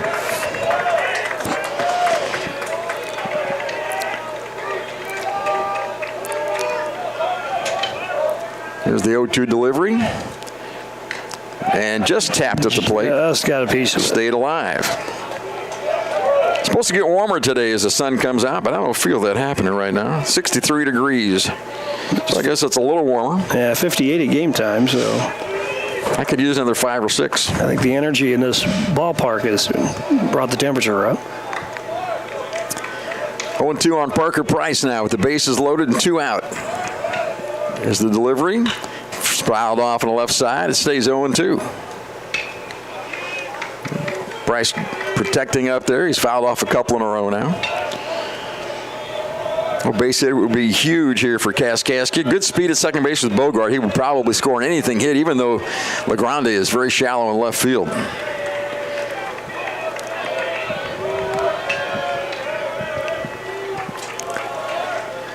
Here's the 0-2 delivery. Grounded, foul again, this time down the right side. Well, what do you got to put him away with here, Aiden Deacons? Yeah, because he's seen about everything now. I tell you, the put-away pitch probably is the breaking ball in the dirt, but if it gets by the catcher, you lose a run there. He's trying to avoid doing that. Let's see what he throws on 0-2. Up and in on the fastball, maybe? Here's the next delivery, and it's fouled off on the left side, and the fastball was away. You know, if you go up and in, you have a chance of hitting him. You throw the curveball, you have a chance of skipping it to the screen. So, kind of limiting in a way, Deacons, what he wants to do.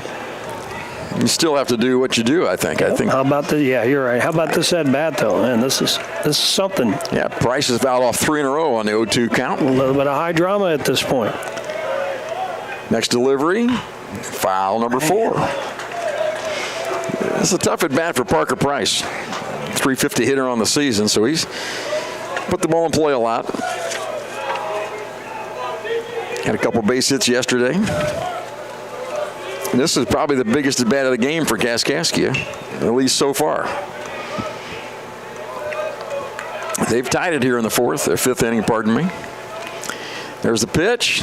There's the ball that skips down low. A nice block by Malzone for ball 1. Malzone did a great job. You know, he's being called into active duty, too, behind the plate, and they're going to use him a lot here in the next couple of days. Now, he's been the starting catcher almost all year, and then Santana started yesterday and broke a jaw. Fouled a bunt into his jaw. Wow.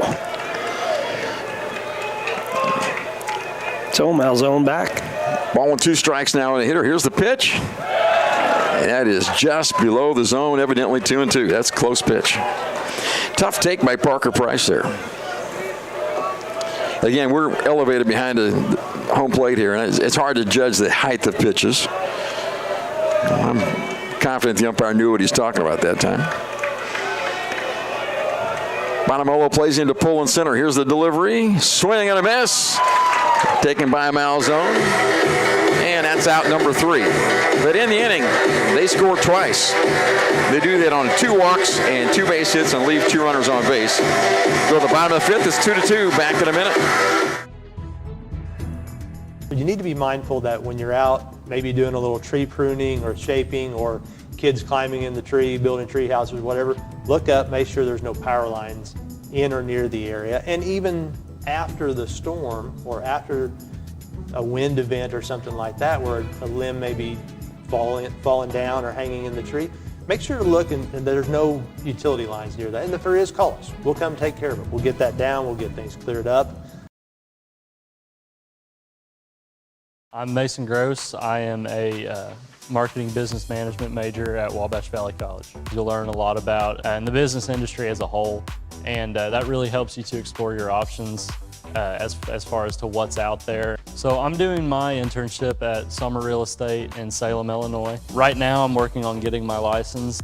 I am hanging around the office, going to showings, and doing everything I can as a non-licensee to get myself ready for when I graduate and take that step as an agent. A little bit of high drama in the last at-bat. Blue Devils tied the game but squandered golden go-ahead opportunities, and we're left at 2 now. So we go to the bottom of the 5th.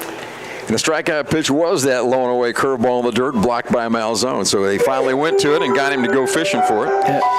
That's a tough inning for the Warriors. They gave up a walk to the 9-hitter and a couple of ground balls. Only 1 ball hit hard in the inning. But they scored twice, and it's tied at 3-3. Those 2 runs were scored on 3 base hits and 2 walks, and left a couple guys on base.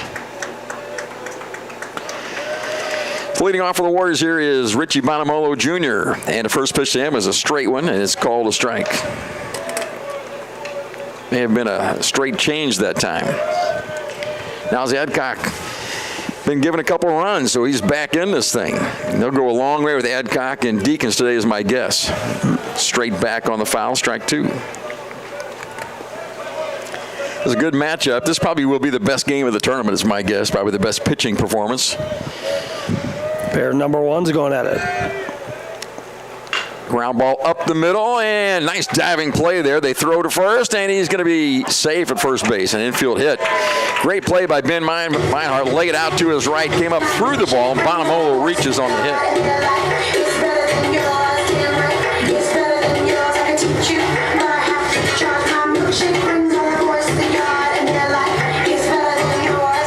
Keaton Mahan is the hitter, and I worked with Zach Reynolds yesterday. He said, Mark, you're always rooting for the stolen base. I said, well, I'm a child of the 60s. Or the 80s. The 60s and the 80s. I saw both of those eras, and Bonamolo is like 55 and 58 for the year on stolen bases. I like to see him move a little bit. He's dancing at first base. Adcock doesn't pitch or doesn't throw there, brings it to the plate, and ball 1. Yeah, 52 of 55 for the record, and unless he's added to that total today, he doesn't have a stolen base today, does he? Not today. Those are yesterday's stats, so it doesn't include yesterday's game. I'm sure, yeah. He might have had a dozen. I don't think so. And there's a ball hit hard toward right field line, drive into the corner. All the way to the fence it goes. Bonamolo around third. He'll take the turn, and they'll hold him up there with nobody out. On a double by Mahan. He wanted, didn't he? He wanted that green light. He was chugging like he was going to get it. Smart move to around the bases like that, but... Well, I really thought that they'd send him. Yeah. And Bonamolo thought he would go as well. He thought he was going, yeah. But one guy was thinking out there, that's Aaron Biddle, he said, there's nobody out. We're in no hurry. Yeah, because Biddle did send a runner earlier in the game that was involved in a bang-bang play at the plate, so I thought he might send him. Dalton Fivish steps in with an RBI opportunity here in the bottom of the 5th. Tie ball game 2-2, second, third. And first pitch is a breaker for strike 1. Fielders are in on the corners at first and third. Bonamolo made a little jive step toward the plate as Adcock was in his delivery. He works to the plate now, and that ball's inside to Fivish. 1-1. Well, 2-2 will not be the final score in this game. Yep. How about that? Second and third, nobody out. Warriors need some runs right here. Kaskaskia got 2 in the top of the 5th. There's a little dribbler, it's foul. 1 ball and 2 strikes.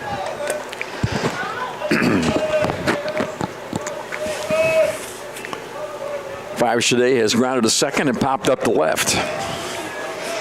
Good speed at third base, though. A sacrifice fly would put the Warriors on top. Pitch from Adcock, swing and a miss. It's in the dirt. He'll have to throw to first, and he is out at first base. Catcher took a glance down there at third just to make sure he wasn't coming before he made that throw to first to finish the play. So now 1 out. That's 5 strikeouts for Adcock here in the 5th inning, and now it's Crew Bond batting. Bond did a line drive to left last time up. Boy, if Adcock can get out of this jam. Yeah, you've got to. If you're Wabash Valley, you have to score in a situation. Somehow you got to get that run home. If you bunt him home, or somehow you got to get him in. And first pitch is a high strike. Yeah, that's what Adcock was using in the first frame. A couple times he got good calls on that, and back to it there. Crew Bond out of the Mendota, Illinois area. Next pitch to him is outside 1-1. This umpire is pretty tight on that zone. He's pretty good. The catcher caught that ball off the plate, didn't even try to snatch it back that time. The umpire is so good. Ball and a strike now with 1 out. Here's the delivery. Ground ball to short. Charge there, and he'll go across to first base. That will score a run on the ground out. So Bond put it in play, gets the RBI. Bonamolo scores. That makes it 3-2 Wabash Valley.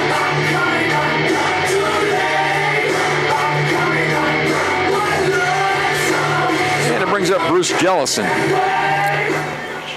Jellison had a hit to right field last time up.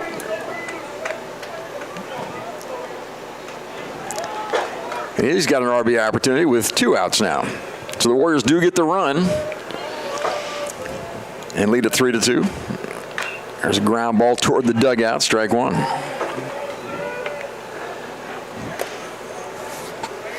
That's a pretty big insurance run out there at second base, too, in scoring position.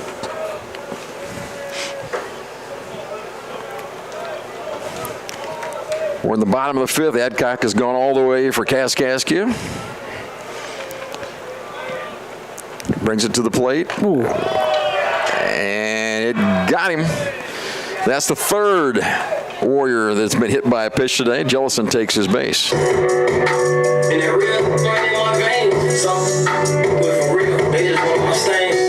Seems like a lot to me. 3 guys get hit by a pitch in one game. Plenty.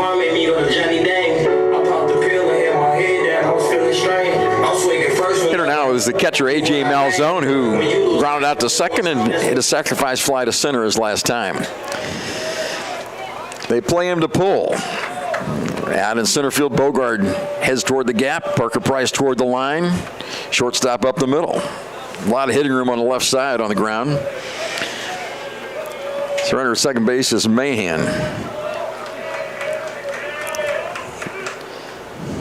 And first pitch to Malzone off the plate for ball 1.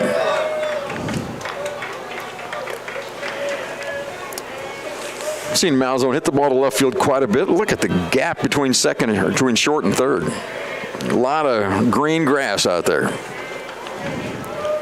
With 2 outs, they may try to score Mahan if the ball gets through the infield.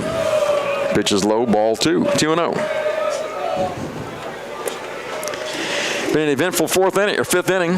Kaskaskia scored 2 in the top, and the Warriors have come back with 1 here in the bottom, and now lead at 3-2.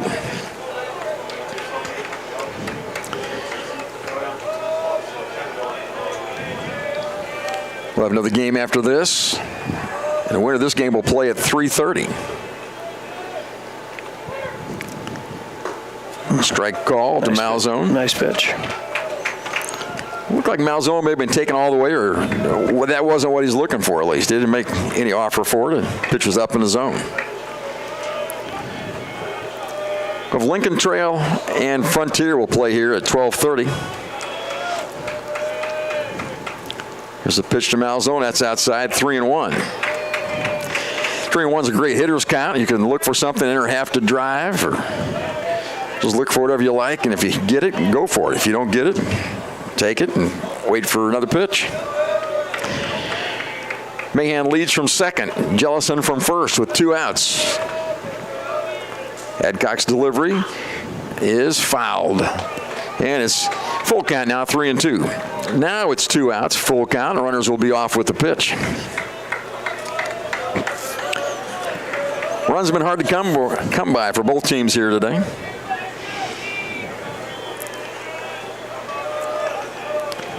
So 2 outs in the first and second out there. We need to get somebody home here. Adcock has the sign.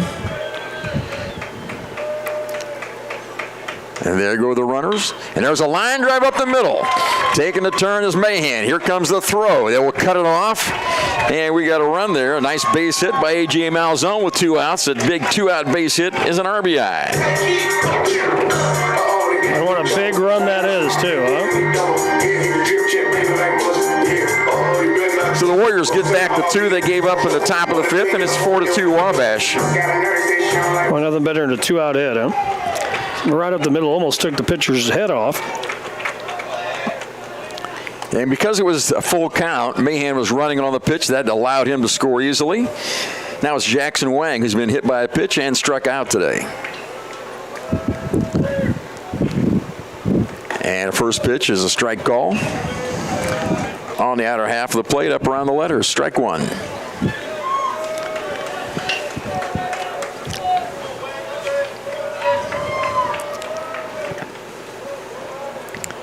One on the hitter. And Wang swings through strike 2.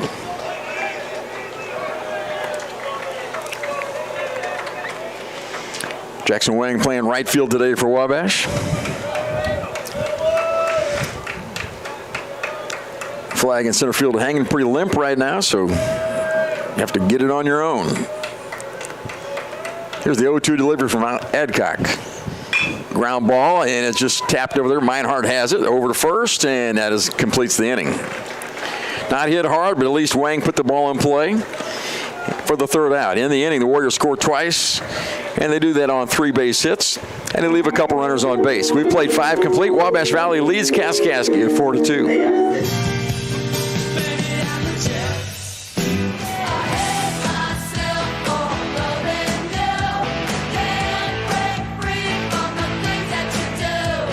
In our days, 'cause I found God.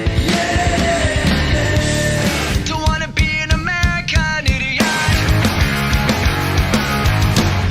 Fever, 'cause I'm breaking.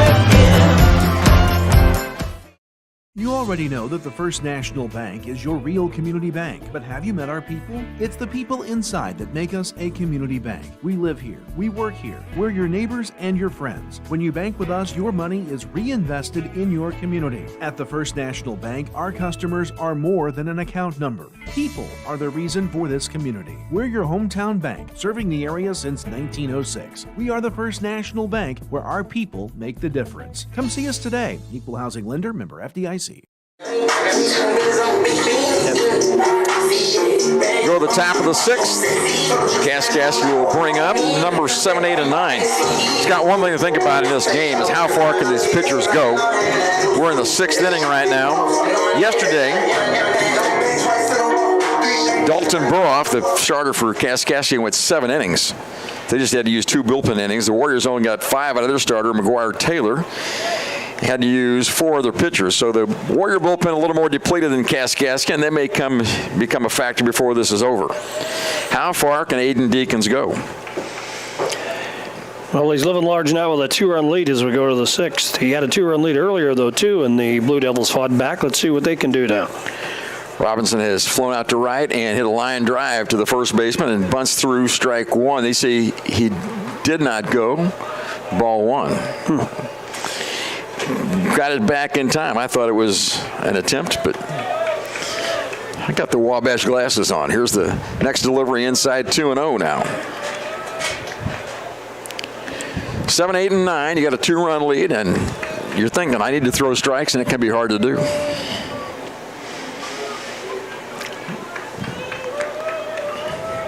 Next one from Deacons is popped out of play. It's 2-1.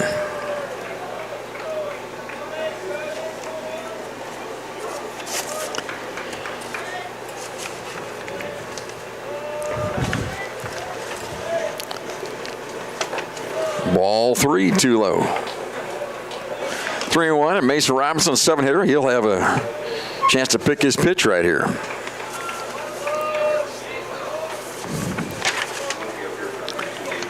The 3-1 delivery is called just on the outside corner. Full count now, 3-2. Yeah, the winds, you talked about the flag at center field. Now it's blowing a little bit now. It was just limp.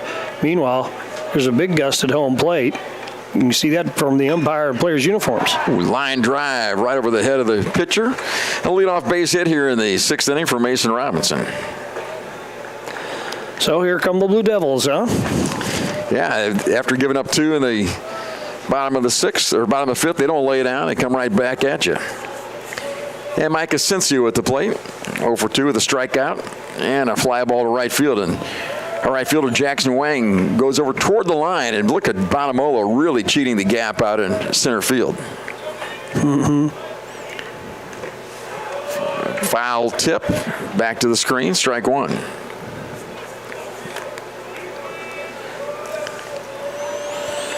Now, as soon as we bring the wind situation up, that's completely flipped. There's more wind out in the outfield than there is behind home plate. 0-1 on the hitter, leading at first base, and a throw over there. That's Mason Robinson. Robinson has 5 steals on the year. Been caught once. Not a likely candidate to run, especially not down by a couple runs here in the 6th. Deacons out of Middletown, Delaware. The pitcher brings it in too high for ball 1. Counts even 1-1. Scott, what are you doing the rest of the day? We got a lot of baseball to play. Oh, I'm heading out to an engagement tonight in near Danville, Illinois.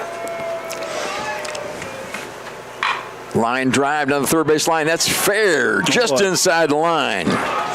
And it's going to be a double, and they're going to hold the runner at third base. Well, that ball was close down the line there, and our third baseman pointed foul, and the umpire pointed fair.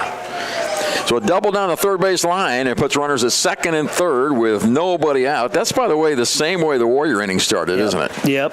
Here come the Blue Devils now. So it's the number 9 guy, Mason Heyman, who has been walked both his plate appearances. And here comes Aaron Biddle to talk to Aiden Deacons again. This is a do-or-die game. Now, if you don't win this one, you don't get to play anymore. So you can think about doubleheader today and doubleheader tomorrow, but it really is just this game's all you really have to work with. If you win this game, you have a chance to play again later on. And that'll be it for Aiden Deacons. He comes out of the game. He threw 5 complete innings, gave up 2 runs, responsible for 2 other guys. And while they make a pitching change, let's take a break. It's Kaskaskia with a golden opportunity. They trail Wabash 4-2 in the 6th. As soon as I came here, I started looking at the programs that they have. And the most that I like, it was early childhood education. And then after I see the classes and everything, that's the one that I picked. I would like to be a teacher in the future. I like it so much because I had the experience to work at Small World with the kids. And each day I learn, and I learn from the kids. And like with my teachers, like they teach me all the stuff that I need to do to be a better teacher. And classes is amazing. So I would just recommend everyone to come here to Wabash Valley College. Steve Faulkner Automotive has 2023 Pacifica hybrids up to $14,700 off, and all Jeep Compasses up to $6,550 off, payments as low as $299 a month. See them all at SteveFaulknerAutomotive.com. Steve Faulkner Automotive in Mount Carmel, Illinois has an outstanding service department. With free pickup and delivery, we'll make sure your vehicle runs perfectly at an affordable price. Come see us today or view our service specials at SteveFaulknerAutomotive.com.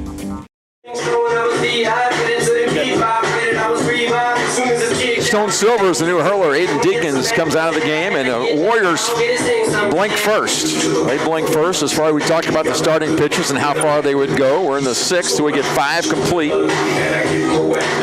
out of Deacons, and now it's Stone Silver who's in there. Stone has thrown the 4th most innings on the ball club at 35. Has an ERA of 5.6, and he has 38 strikeouts in those 35 innings.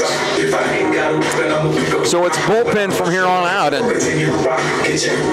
Scott, I was surprised that we pulled Deacons at that point. I thought we'd ride a little farther. They must have seen something in the dugouts that they were saying it was enough, but I thought he might ride a little bit longer with him, especially with 2-run lead, knowing that your bullpen's in the shape it's in because of the heavy use we had yesterday. So, but that's okay.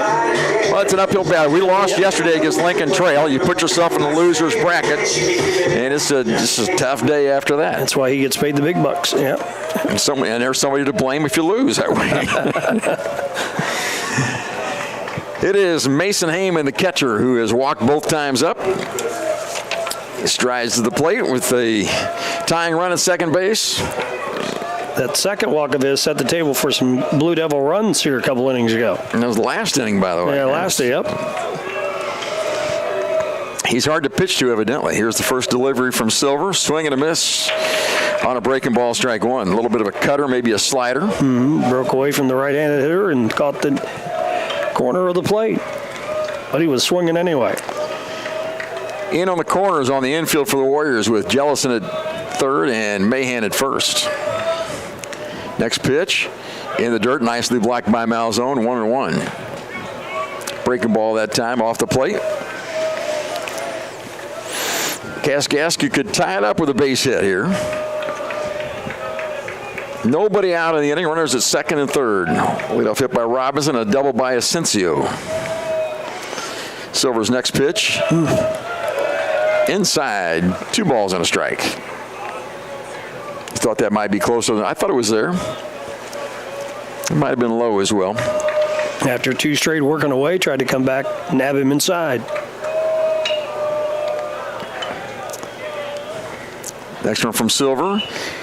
to the second baseman. Here comes the run home, and 4-3 it goes out to first base. So it was the first out of the inning, but it's an RBI for Heyman. And back to the top of the order to Ben Lloyd. The other runner moves up to third on the play. So Asensio at third, and Robinson scores on the ground out. But only one out. Runner at third. Sack fly could get him home. Now the Warriors bring the infield in for a play at the plate with Lloyd at the plate.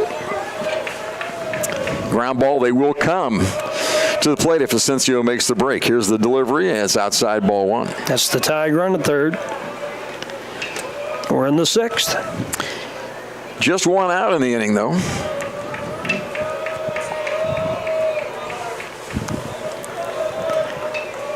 Lloyd had a base hit his last time up. There he gets another one. The line shut up the gut, and we're tied. And they've got a runner first with just one out. Nice hitting by Ben Lloyd. Good job by the catcher as well to get that run home on the ground ball. So we get two in the bottom, and they come back with two in the top of the sixth and tie it up 4-4. Not going to be easy today, is it? No, no. These teams fighting for their lives and a chance to play again at 3:30. Silver, first pitch is smacked in the air, and Bonamolo to his left makes the grab. The runner goes from first base, and they're going to throw behind him, and he's back just in time. But good base running. Lloyd got back in a hurry somehow. And he was about 80% of the way to second base. He saw that catch being made. Nice play by Bonamolo, and he knew he had to hustle back and just got back in time. So A.J. Martin retired on the fly ball. Now Judson Cianis, who had a fielder's choice ground ball out last inning that scored a run. Blue Devils making contact against Silver, though. There goes Lloyd, and he got him nabbed at first base, and a bad throw over the first baseman's head. He'll get to second base, and good work out there in the outfield by the Warriors to keep them right there. That's an error on the catcher on the pickoff play. Yep. They had him too. He was hung out to dry. Yeah, he wasn't going to make it back till the high throw. Second error of the game against the Warriors. Now this is a go-ahead RBI opportunity. Makes a difference when you throw it around like that. Mm-hmm. So Cianis could drive him in for his second RBI and put him on top.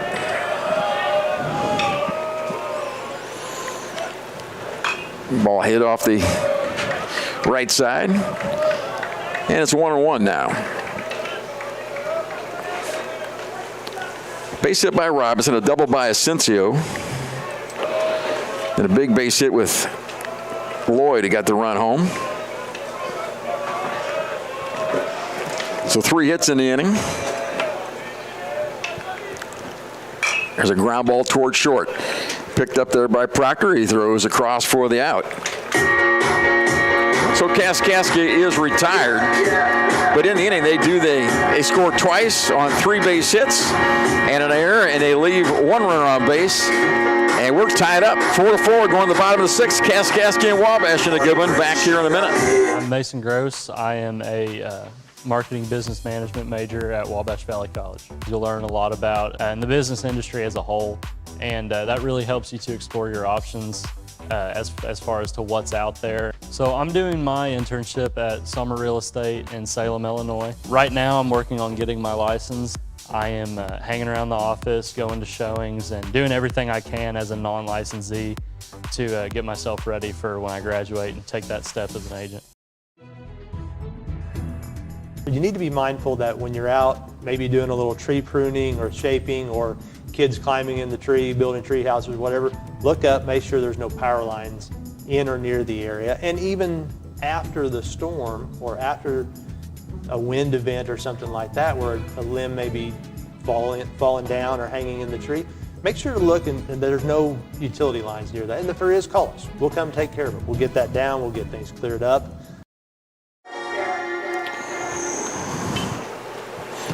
Back here at Fournier Field in Mount Carmel, we are tied again. It's 4-4. Warriors jumped out with the first 2. The Blue Devils answered. The Warriors jumped back ahead 4-2.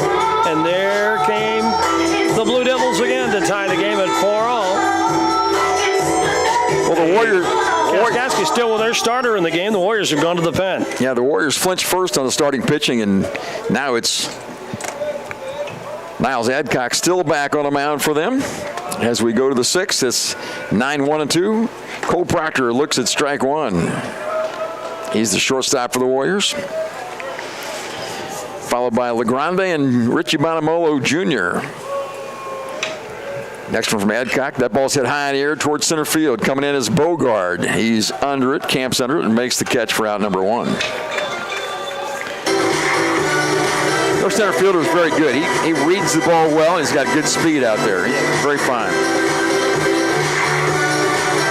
John LeGrande will step in. He's walked a couple of times, and he flew out to right field on a great play on a foul ball out there by Parker Price.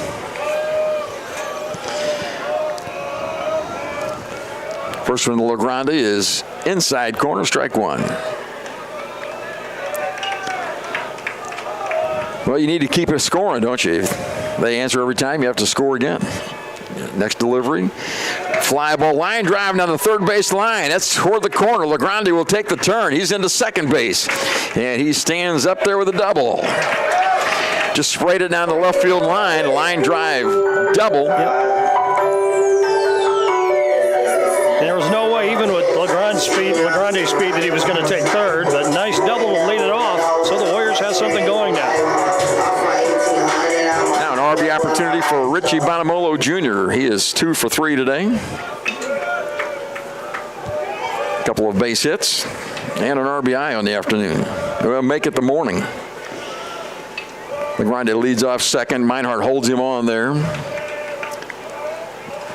Adcock to the plate.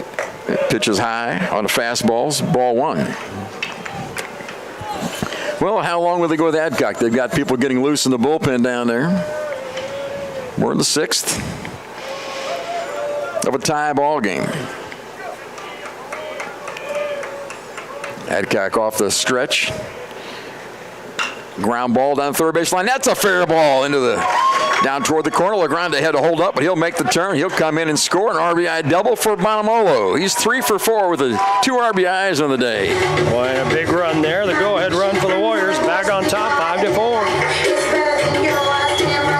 5-4 in favor of Wabash Valley now, with Keaton Mahan coming to the plate. Get a little production out of the top of the order today, and that's a big, big help. Mahan had a double his last time up. A double was hit toward right field. Down the right field line, actually. And Bonamolo leads from second. He's not opposed to stealing third either. And pitches outside to Mahan. You probably haven't seen the Warriors a lot this year, but he is a stolen base machine, and he can take third pretty easily. A lot of times. He'll catch him napping out there. Shortstop dives in behind him, and Bonamolo says, "I'm still close enough." And the pitch to Mahan is taken too low. Yeah, they've made that play at second. They've tried it a couple times, just once or twice, I think. You know, I think Mahan gets a lot of pitches hit because of Bonamolo, because he runs so much and they worry so much about him. They get behind the count and then they have to groove something. He's taking advantage of that a lot this year. 2-0 delivery. Inside, 3-0. That almost got him. Adcock has walked a couple Warriors. He's hit 3 Warriors. So 5 free passes already today.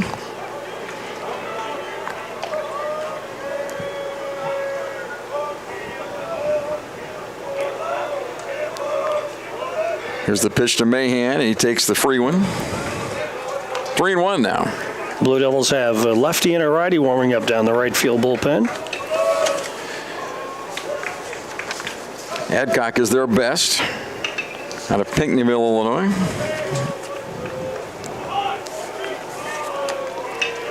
Three-one pitch to Mahan. Spin, turns to second, and shortstop right there to at least keep the ball there. Pinckneyville's got a nice baseball program. We know about their basketball program. They just never seem to be able to get their football program going, but he's one of the best athletes there was at the school. Working Keaton Mahan now, 3-1 on the hitter with 1 out and a runner at second. And the ball is taken for ball 4. Gets by the catcher, but Bonomo not able to advance. Third walk of the day issued by Adcock. Runners at first and second. Dalton Fivish is the hurler, and here comes the hitter, and here comes a new pitcher. He's going to make a change, yep. I think they're going for a left-hander, it looks like. So that will be it for Adcock. Adcock goes about as far. He actually gets one more out than our pitcher Aiden Deacons got, but he'll come out of the game here in the 6th. We'll take a little break, come back and talk about the new pitcher in just a moment. You need to be mindful that when you're out, maybe doing a little tree pruning or shaping, or kids climbing in the tree, building tree houses, whatever, look up, make sure there's no power lines in or near the area. And even after the storm or after a wind event or something like that, where a limb may be falling down or hanging in the tree, make sure to look and there's no utility lines near that. And if there is, call us. We'll come take care of it. We'll get that down. We'll get things cleared up.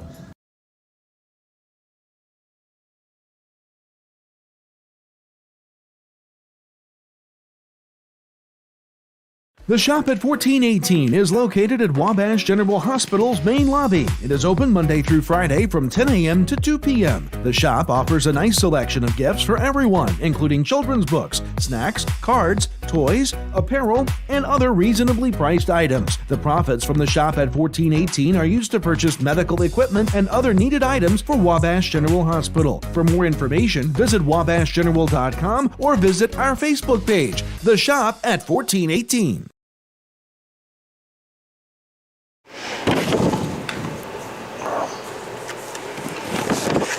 The Blue Devils have gone to the pen. And they brought in Hayden Brazelton. I saw him pinch hit yesterday. So he's a left-hander, plays the outfield as well as pitching. He's out of Pleasant Prairie, Wisconsin. They'll make it St. Joseph, Illinois. That's a big difference, isn't it? St. Joe, Illinois. That's just one line off of my score sheet, though. Oh, okay. I thought we were doing a Where's Waldo bit here or something. So Niles Adcock goes 5 1/3. He gives up 5 runs and responsible for another one out there, or 2 more actually. And the first player that he faces, Brazelton, will face the left-handed hitter, Dalton Fivish. Fivish 0 for 3 today. After hitting the ball hard yesterday, he's 0 for 3 with a strikeout. Hasn't his career been something? What a player he was at the tail end of last year during the championship game run. He became invaluable and has been a leader all this year as well. And first pitch is a strike. Jorge Rodriguez went out with an ankle injury when we went to the national tournament, couldn't play, and Fivish is the guy that stepped up and hit very well out there. Oh, he was something. Kind of a magical run last year. I'd like to have another one. It's going to be quite a run to get out of this tournament, though. 1-1 on Fivish. There go the runners on the double steal, and they'll make it. Both of them. The ball's in the dirt. I told you, they love that double steal, and Bonomola got the good jump, and Mahan follows him. So second and third now with just 1 out. That changes it. And 1-1 on the hitter, Dalton Fivish. Now the infield will come in for the Blue Devils. They'll play shallow and try to cut the run down at the plate. There's the ball gets away, and just not enough. Not enough, but it's 2 balls and a strike. I would love to see a ground ball hit. I'd love to see Bonomolo break for the plate and bang, bang play at the plate. I mean, it did roll out beyond the apron down the first base side, but that's behind home plate, but just not enough. Pressure on the catcher, Mason Heyman, right now. Here's the pitch, and strike call in the outside corner, 2-2. This has the look of a lefty that's tough on other left-handed hitters. And they've got a right-hander loose in the bullpen as well. Hazelton looks in and gets his sign. Here's the pitch. Ground ball up the middle to the shortstop. Here comes the play at the plate, and he's going to be safe there. The ball gets away. Here comes another runner. He'll score. Mahan will score all the way from second base. Boy, that was a ready-made play for the out, and look what happened. The ball got away to the backstop and enabled 2 runs to score. 7-4. So that's a fielder's choice, and an error on the shortstop allows the second run to score. I think that throw was going to be on the first base side. I don't think they were going to get Bonamolo anyway. He had a good break from third base. The ball wasn't hit that hard. That's an RBI for Fivish as he reaches on that fielder's choice. You don't think they had a chance, huh? Well, I think a good throw would have had him. Oh, a good throw, yeah. But the throw was on the first base side. I don't think they were going to get it down in time. Yeah. Yeah, as soon as that throw got released, you go, nope. But I didn't know it was going to get to the backstop, which enabled the seventh run to score. We're going to play Fivish reach second base. So a 3-run lead. And Mr. Silver will, at least a 3-run lead that Mr. Silver gets to try to protect. And there's a pitch too low. It's 3-0 now to Cruban. We haven't talked about him enough. Cruban has RBI and a ground out. He's got a base hit today. They play him to hit toward right field, and that's where he does hit the ball quite a bit. 3-0 pitch is taken outside ball 4. So first and second now for the Warriors on the free pass. Wonder how much longer they'll go with this guy.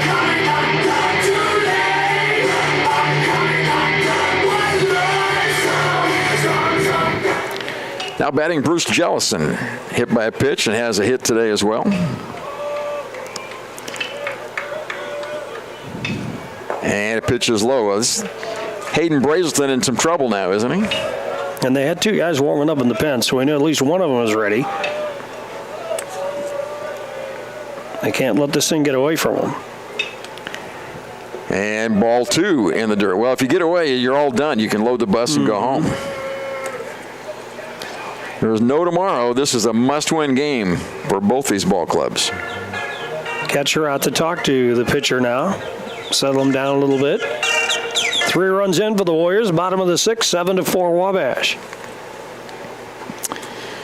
Fivish at second. He reached on a fielder's choice, an RBI fielder's choice. And Bond is at first with the walk.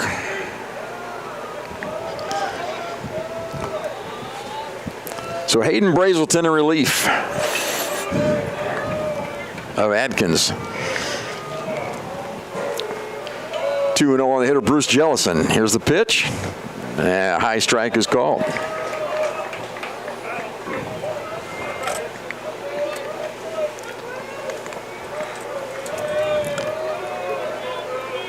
Warriors have scored 3 here in the inning, lead at 7-4. There's a pitch that is too low. It's 3-1. Malzone on deck for the Warriors. Takes the catcher's gear off. He'll be hitting here in just a moment. Still only 1 out on all of this. Ball sprayed off on the right side. And the count is full, 3-2. The inning started with a fly ball by Proctor to center field. The doubles by LaGrande and Bonamolo. A walk to Mahan, a fielder's choice, and an error, followed by a walk. 2-2 pitch. Fouled back. Make it 3-2. It's 3-2 now. He fought that one off, tried to jam him a little bit.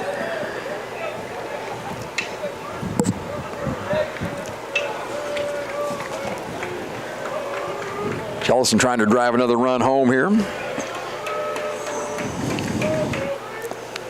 Swing and a miss, struck him out on a high fastball. His first strikeout of the day for Hayden Brazelton. So it's up to A.J. Malzone to drive another run home. It was a big out for Brazelton. I mean, at the beginning of that at-bat from Jellison, he's riding the rails. I thought maybe they're going to yank him already, but he stayed in there and won that battle. Big out. Malzone has a sacrifice fly and an RBI base hit.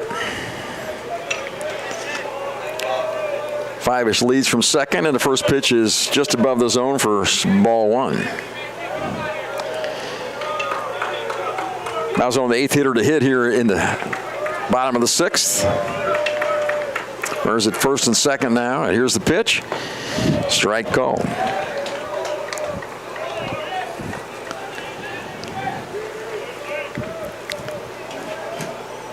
One and one is the count on AJ, the catcher. And this pitch is too low, and it's 2-1. Brazelton has come in relief hasn't done that bad. He's walked one, struck out one, and gave up a ground ball that cost him because they threw the ball away. Line drive and right at the shortstop who was playing up the gut. Had him played perfectly for the third out of the inning. In the inning, the Warriors score 3 times, and they do that on 2 base hits, and they leave a couple runners on base. We have played 6 complete. Wabash Valley leads at 7-4. Steve Faulkner Automotive has 2023 Pacifica hybrids up to $14,700 off, and all Jeep Compasses up to $6,550 off. Payments as low as $299 a month. See them all at SteveFaulknerAutomotive.com. Steve Faulkner Automotive in Mount Carmel, Illinois has an outstanding service department. With free pickup and delivery, we'll make sure your vehicle runs perfectly at an affordable price. Come see us today or view our service specials at SteveFaulknerAutomotive.com. Hi, my name is Rylan Robb. I am from Albion, Illinois, and I am a radio TV major here at Wabash Valley College. From broadcasting all sorts of sports games to producing my own TV show and radio show, the hands-on experience is as much as you want to do with it. In terms of the program itself, I think it's really special. It's really like almost a little family in a way, and it's really been really nice being able to experience the things I have with people that genuinely appreciate it with me. Stone Silver's been kind of the go-to guy in the bullpen for the Warriors, and he came in the 6th. He'll have the 7th as well. Well, let's see if let's see what he does in this inning, because I was a little concerned that everybody was making contact on him in relief in the 6th. Let's hope that doesn't lead to anything in the 7th. First guy out and take control of what's going on and protect this lead, and maybe we get a win out of this thing. Well, the Warriors led 2-0. They got runs in the 3rd and the 4th. They came back with 2. Kaskaskia in the top of the 5th. The Warriors got 2 in the bottom. Top of the 6th, they got a run. We got 3, I guess. We lead at 7-4. That's all close to right anyway. It'll be numbers 4, 5, and 6, Bogard, Meinhardt, and Price. Here in the top of the 7th. Again, both these teams fighting for their lives. Somebody will play on today. They'll play at 3:30. They'll play the winner of the next ball game, which is Kaskaskia, which is Lincoln Trail and Frontier. Bogart from the left side as he faces the right-hander Stone Silver. And the ball sprayed off on the left side. You're right, Scott. Everybody put the bat on the ball against Silverback last inning. Give up a ground ball for an RBI, a base hit, fly out to center, and a ground ball to shortstop.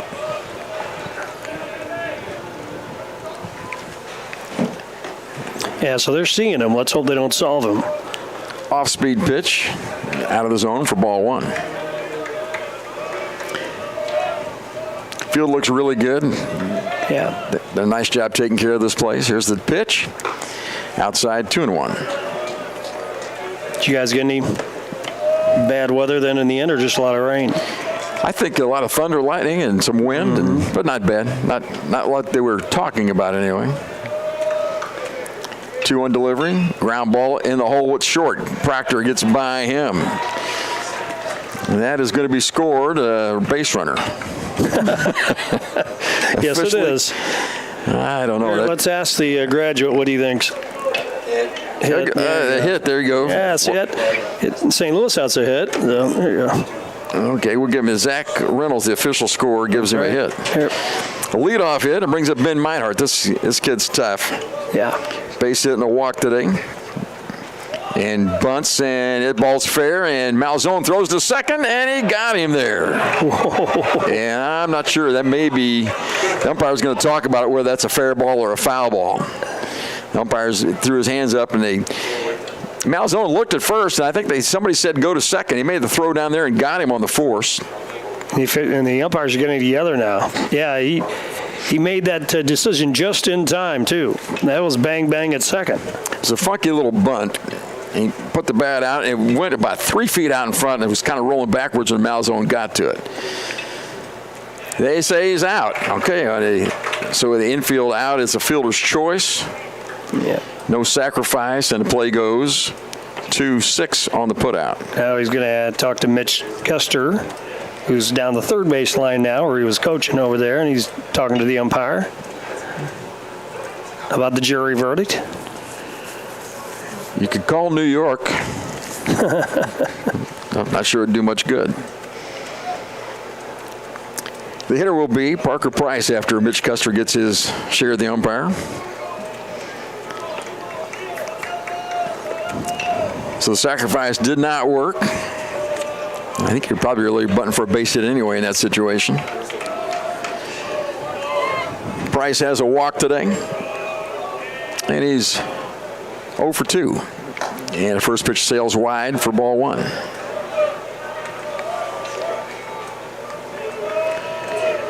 So Meinhardt leads from first, down by 4. They probably won't put him in motion. Got a decent lead over there. And a swing and a miss, strike 1. Play this left-hander to pull out in center field with Bonamolo. And Wang shades him a little toward the line as well. Infield pretty much straight up. And Stone Silver steps off. And they hold a one finger up. I don't know what that means, but start the clock again, maybe. Breaking ball catches the zone for strike 2. Nice pitch. Parker Price did not think that was coming in, did he?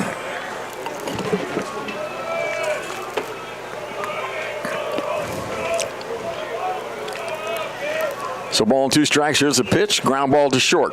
Proctor has it. Steps on the bag and throws and got them both.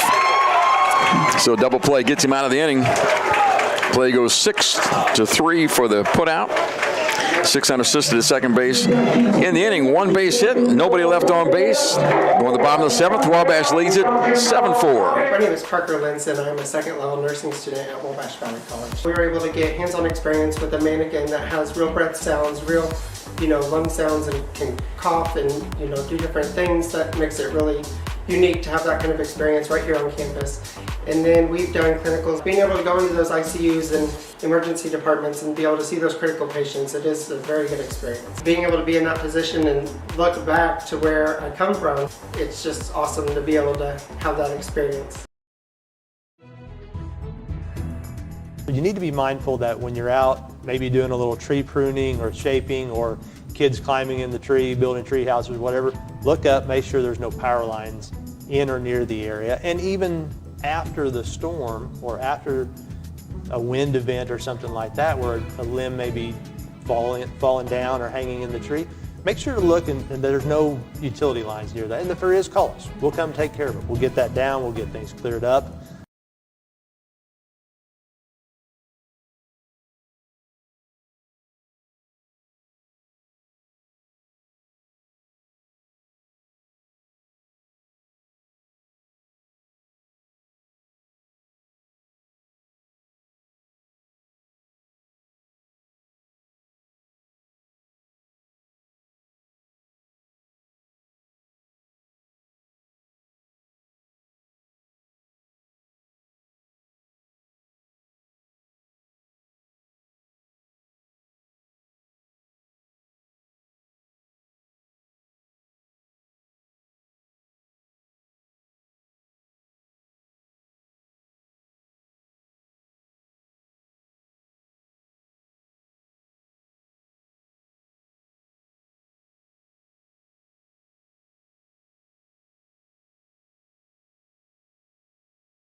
right. Here's what happened. A little ground ball to the shortstop, not hard hit, to his right. Came up with the ball. Lloyd threw over there, but throw was offline, and on the tag, the ball was dropped. Wang made a base hit on given an infield hit, and he advanced to second on the bad throw. And that brings up Cole Proctor. So the Warriors have a leadoff guy at second base with nobody out here in the 7th. And they lead it by the 3 runs they scored in the bottom of the 6th. New pitcher out there is Lucas Winburn. Their third hurler of the day. So they're they're burning through the bullpen. That's what's going on for both teams, really. Silver had a good top of the inning and looked at the bunt and take it back for ball 1. Proctor has flown out to left and been hit by a pitch and flown out to center. They wouldn't mind bunting him and getting that runner to third base. Shortstop plays up the middle behind the runner. Squirrels bunt, and it does bunt it toward third base. That's a good bunt. Pitcher picks it up, throws wildly. Here comes a run to score. Sacrifice is good, and Proctor will get to third base. Here comes the throw, and he's in there at third on a 3-base error by the pitcher. Did we mention there's a lot of room in foul territory here? There's a lot of room down there. Long chase after that ball. Made the difference. A rude greeting for the new Blue Devil pitcher, Wabash Valley, already with a run. So give Proctor a sacrifice on the play. And the Warriors score again, lead it 8-4 now here in the 7th inning.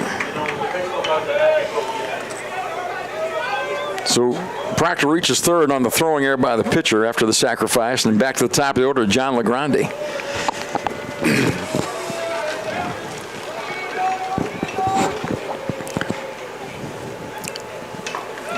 Curveball catches his own for a strike 1. LeGrande walked his first 2 times, had a double last time, and flew out in between there. Pitch out of the zone, 1-1 now. Again, they'd like to get this run home, and Kaskaskia plays the infield in for the play at the plate. Ground ball, foul ball. And it's 1 ball, 2 strikes now.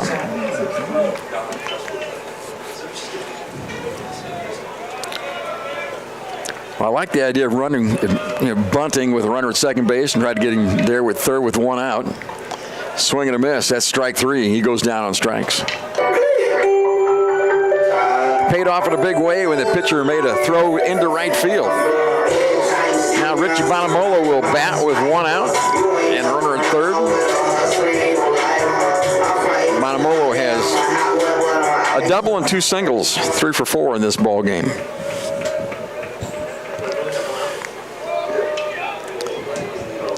Winbird's first pitch popped in the air on the right side, not a play. I don't think we've seen a home run today, have we? No, the wind's been swirling around and sometimes gusting in, but most of the day it's been left to right, but nothing's gotten that far out yet. Well, breaking pitch stays outside. 1-1 now. This guy's got good power and good speed. Ball hit in the gap toward right center field and played out there by Parker Price, who had him played well. Here comes the runner to the plate, and the throw is just almost there, but they get the run anyway. Proctor scores on the sacrifice fly from Richie Bonamolo. The throw would have had a chance with the ball skipped by the catcher, who was playing a little bit up the third base line, and Warriors add to the lead, 9-4 now. Recognize that music? That means Keaton Mahan's the hitter. I don't hear that song unless he's hitting. How about this surge? Warriors have scored the last 5 runs of this game. And that ball hit hard toward left field, but the left fielder is there. And that is the 3rd out of the inning. So go ahead, Scott. What were you saying? I was just saying it was the 3rd out of the inning. There you go. There you go. Here we get 2 runs an inning, and Warriors lead at 9-4 as we head to the 8th inning. You already know that the First National Bank is your real community bank, but have you met our people? It's the people inside that make us a community bank. We live here. We work here. We're your neighbors and your friends. When you bank with us, your money is reinvested in your community. At the First National Bank, our customers are more than an account number. People are the reason for this community. We're your hometown bank, serving the area since 1906. We are the First National Bank, where our people make the difference. Come see us today. Equal housing lender, member FDIC.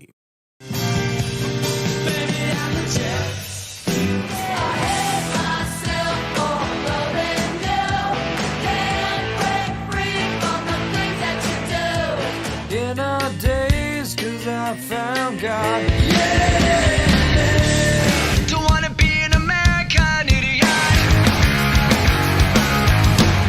Fever, 'cause I'm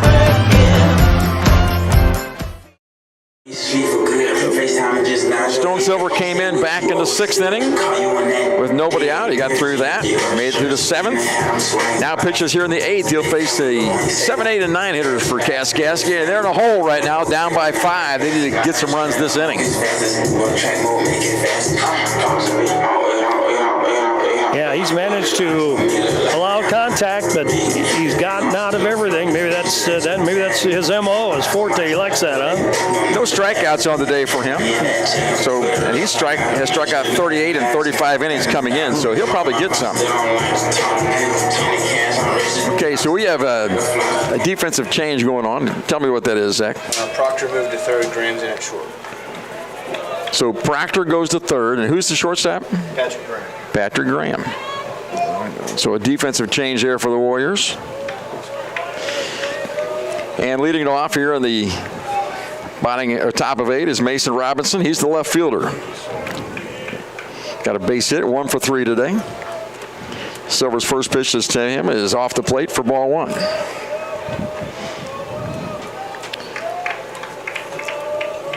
So the starter for the Warriors, Deacons, can only go 5. Since then, it's been all Stone Silver. Here's the pitch. Out of play on the right side. Counts even 1-1. But you have to win this game, and then you have to think about there's another game at 3:30. They'll take on whoever wins this will play the loser of the next ball game, either Lincoln Trail or Frontier. Do you have enough pitching for another one? Breaking ball fouled off on the right side, giving chase down there. 5-ish at first base, looks up, and it goes out of play. As a mark, who's Biddle pitch at 3:30 then? If the Warriors that's the question. Who does Biddle pitch at 3:30? And another question: if you win that one, who do you pitch tomorrow? And if you win that one, who do you pitch the next game? And you don't have your ace to start with. So 5-ish has moved to first base, and Jellison is at third base or second base, right? And Mahan went to right field in place of Wang. So the defense is all better now, or all different. Swing and a miss, strike 3, first out of the inning. There's your strikeout, Scott. Yep. Silver's gotten better the longer he's been on the hill. So here's the defense. So first baseman Mahan went to right field. Second baseman 5-ish went to first base. Third baseman went to second. Proctor, the shortstop, went to third, and new shortstop is Patrick Graham. And there's a foul tip at the plate, strike 1. This is the first baseman Mike Asensio hit a big double back in the 6th inning and scored a run.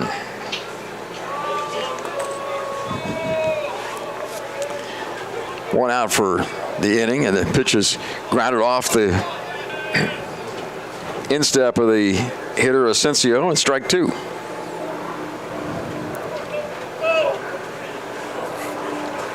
I'm hoping the sun comes out and gets warm enough for baseball here in a minute. I don't think we're going to get too much heat today.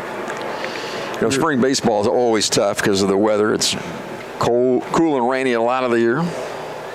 This season started for these guys, back at the end of January? Yep. With that first opening series. Then they went to Texas and Florida. And swing and a miss, second strikeout of the inning. First 2 are retired, and brings up the catcher, Mason Heyman. Boy, and what a tough opening schedule, too. Every year it seemed to get tougher. I think at one point the Warriors had dropped 6 in a row, but against good quality competition. Really one of the toughest schedules in the country. They are have played well all year, and even early when those losses, they were tough losses. Yeah, it's tough. You get down to Alvin, Texas, and those guys down there, and San Jack. It's going to be tough to get some wins there.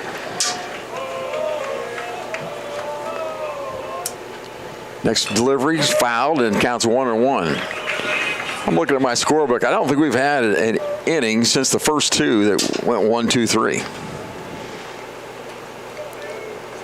Deacons put the first 6 down and first 8 down in a row, actually. And Adcock was on it as well early on. Ooh, nice pitch. Called a strike on the outside corner, 1-2. Matt Morrow steps out of the dugout and moves the outfielder or right fielder more toward the line. Mahan is out and right. Here's the delivery. Breaking pitch stays up high, and it's 2-2. So they work at it. They know these hitters and know their tendencies, move the fielders where they ought to be. 2-2 delivery on the way. That's strike 3 called. Struck out the side. 1-2-3 they go. We go to the bottom of the 8th. Wabash Valley leading 9-4. The Shop at 1418 is located at Wabash General Hospital's main lobby. It is open Monday through Friday from 10 a.m. to 2 p.m. The shop offers a nice selection of gifts for everyone, including children's books, snacks, cards, toys, apparel, and other reasonably priced items. The profits from the Shop at 1418 are used to purchase medical equipment and other needed items for Wabash General Hospital. For more information, visit wabashgeneral.com or visit our Facebook page, The Shop at 1418.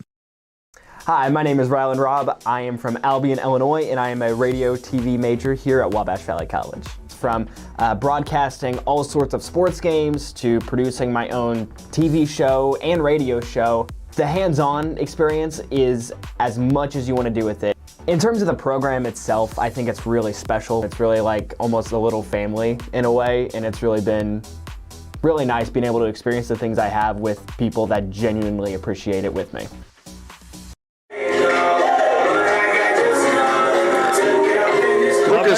Lucas Winburn back on the mound. He's in his second inning of work, and I'm just thinking if we get this thing rolls along, we'll just about be on time for the next game. Just about.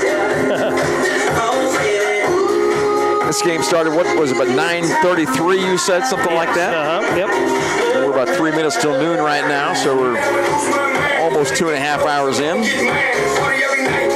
For the Warriors, it'll be 4, 5, and 6. 5-ish Bond and Jellison come to the bat. And it won't be much rest for the winner of this game, but they'll just be glad for that, even for the short turnaround before the 3:30 game. But the team that loses the next game has got to turn right around and face a team that had won this game and will have maybe a little bit more momentum going in. So you just never know about the twists and turns of this double elimination format. Whoever wins the next game between Frontier and Lincoln Trail, that's the driver's seat. They just have to win one more on Saturday.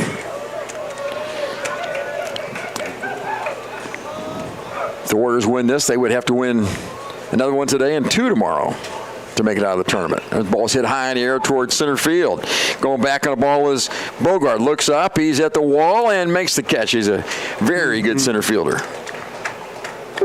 Very deep fly by Five-Ash. He gave that one a ride, didn't he? Yeah, and the wind is not blowing out today. Just about got that one.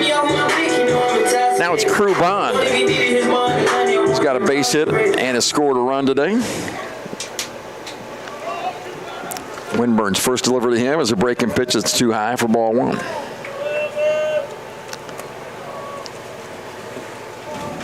Well, an error last inning really hurt them. They've made a couple errors the last couple of innings. Kaskaskia.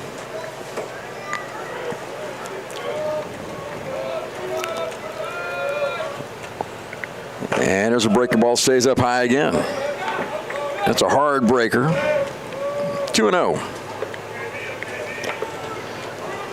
Bond and then Jellison. Inside 3-0.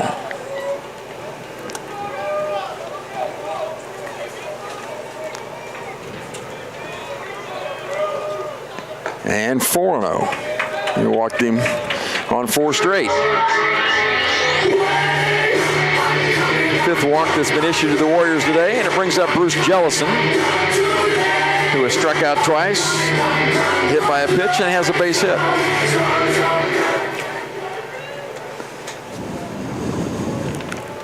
Looking ahead to the ninth, they'll have the top of the order coming to bat for Kaskaskia. They'll have a chance then. They'd like to keep it a 3-run margin. A little cutter that sails away from the hitter, ball 1. That would be 5 straight out of the zone for Winburn. Bomb with a lead at first and goes. There's the pitch taken and throw down, and he is safe at second base and a stolen base for Crew Bond. I think the pitch was at the top of the zone. I'm not sure if he got called a strike or not. But Scott, did you see that? It did call it a strike. 1-1 is the count. Had a hunch Bomb was ready to move. It was a good opportunity for him. Now Jellison could drive him with a base hit here. 1 out, runner at second. And that's a tailing fastball off the plate again. 2-1.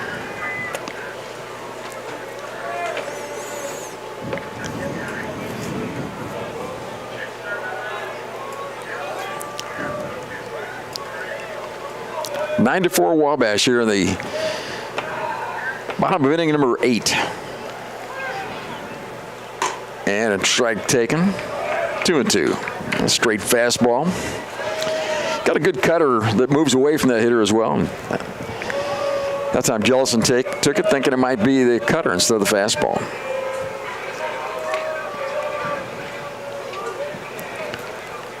There's the delivery. That's outside. 3-2 now. Somebody getting loose down in the Kaskaskia bullpen. Again, it's a do or die game. You have to win this one to play again.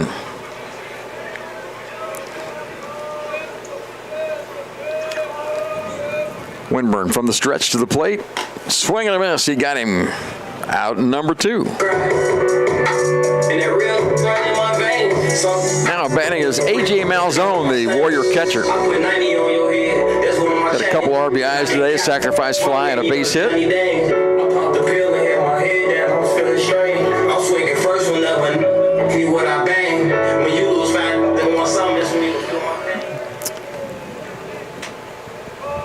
Malzone from Mendota, Illinois. That's just south of I-80 up there by Chicago.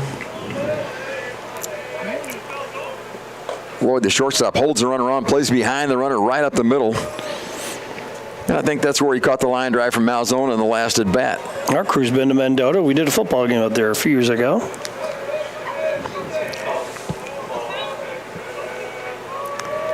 Here's the 1-0 pitch. Grounded to first base, picked up there by Asensio, steps on the bag for out number 3. We go to the 9th inning, and Kaskaskia needs 3 runs to tie it. Get your Ford at Steve Faulkner Automotive in Mount Carmel.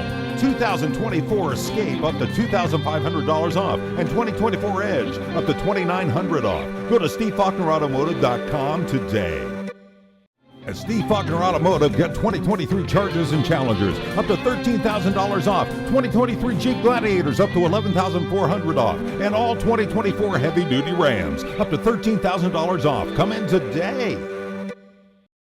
My name is Parker Linson. I'm a second-level nursing student at Wabash Valley College. We were able to get hands-on experience with a mannequin that has real breath sounds, real, lung sounds, and can cough and, do different things. That makes it really unique to have that kind of experience right here on campus. And then we've done clinicals. Being able to go into those ICUs and emergency departments and be able to see those critical patients, it is a very good experience. Being able to be in that position and look back to where I come from, it's just awesome to be able to have that experience. Yeah, I did the math during the in-between innings. It's actually, they need 5 to tie.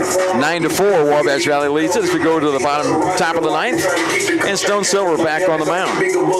Boy, this is just what the doctor ordered. So you get only 5 out of your starter. But how about this? 4 innings out of Silver. So he may be done for the weekend, but that's okay. A yeoman's effort here. And you never know. He could come back tomorrow in short term on Saturday, I should say. We're not going to get help from the rain. rain, so that's the rest of the way. Maybe the Warriors will win this game, win today. Maybe it'll rain tomorrow. You never know. Maybe we'll put too much water on the field before they play. But just what an excellent performance out of the pen by Mr. Silver. Yeah, he's been good.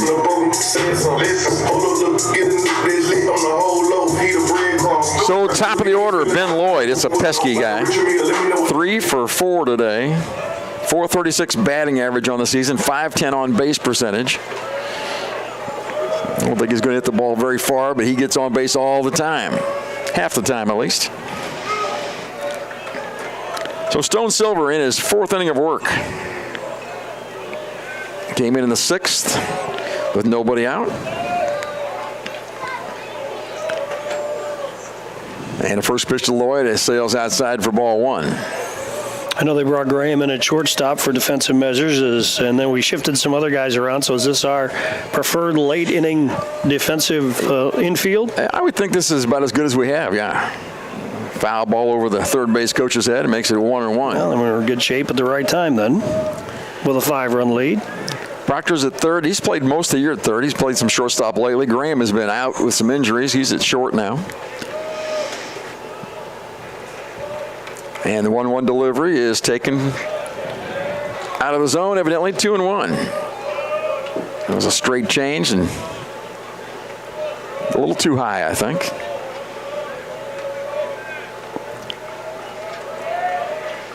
Next one from Lloyd, from Winburn to Lloyd, is fouled off, 2-2. You know, baseball, we're far enough away, the umpire can't hear you. It's softball over there. When you say the pitch is, you thought the pitch was there, the umpire looks back at you like, keep it to yourself. I was going to say, Blue Devil dugout's a little bit quiet on the first base side. They were just waiting for something to happen, huh? They've been pretty chatty all day. 2-2 delivery, ground ball to third. Charged there by Proctor. Comes up and throws and got his man. He looked comfortable at third base. That's the first out of the inning.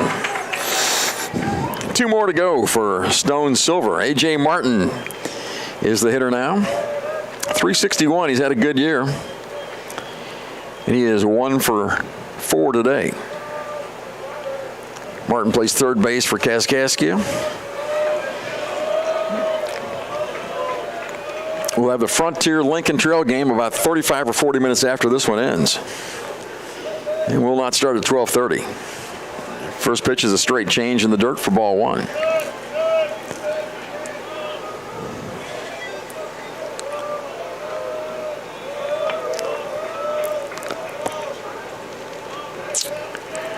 Pitch from Silver, popped out of play. 1-1 now. Pretty day here in Mount Carmel. Chamber of Commerce Day, 70 degrees and sunny. It's like this every day here. We're looking for people to move into town. Ball to strike with 1 out now. Number 2 hitter A.J. Martin at the plate. Ground ball to short. Graham stays down on it, picks it, throws it across. Out number 2. Graham looks solid at shortstop on that ball. Stayed right down on it. Where's the knee-high Red Sox? It's old style out there with Patrick Graham with the short pants and the high socks. And the last hope for Kaskaskia, Judson Sianis steps in. It's a designated hitter. And he is 0 for 4 with an RBI on a ground out. Our fielder's choice. And first pitch is popped towards center field. Bonamolo is there, and that's the ball game. Wabash Valley wins it today. They defeat Kaskaskia and eliminate Kaskaskia from the tournament. Wabash advances this year. They're now 37-20. Kaskaskia falls to 30-20, and they bow out. Next game will feature Lincoln Trail and Frontier, and the Warriors will take on the loser of that about 3:30. Do they get to take a break? They will come into this game now with the momentum of having won against a team that will be recovering from a loss, so who knows? But a big game coming up next, too. Hey, Scott, thank you very much for stepping in today and helping me through the broadcast. I appreciate that a lot. We're gonna close out here. Warriors win it. Final score 9-4. We'll be back with more baseball in about a half hour as Frontier takes on Lincoln Trail.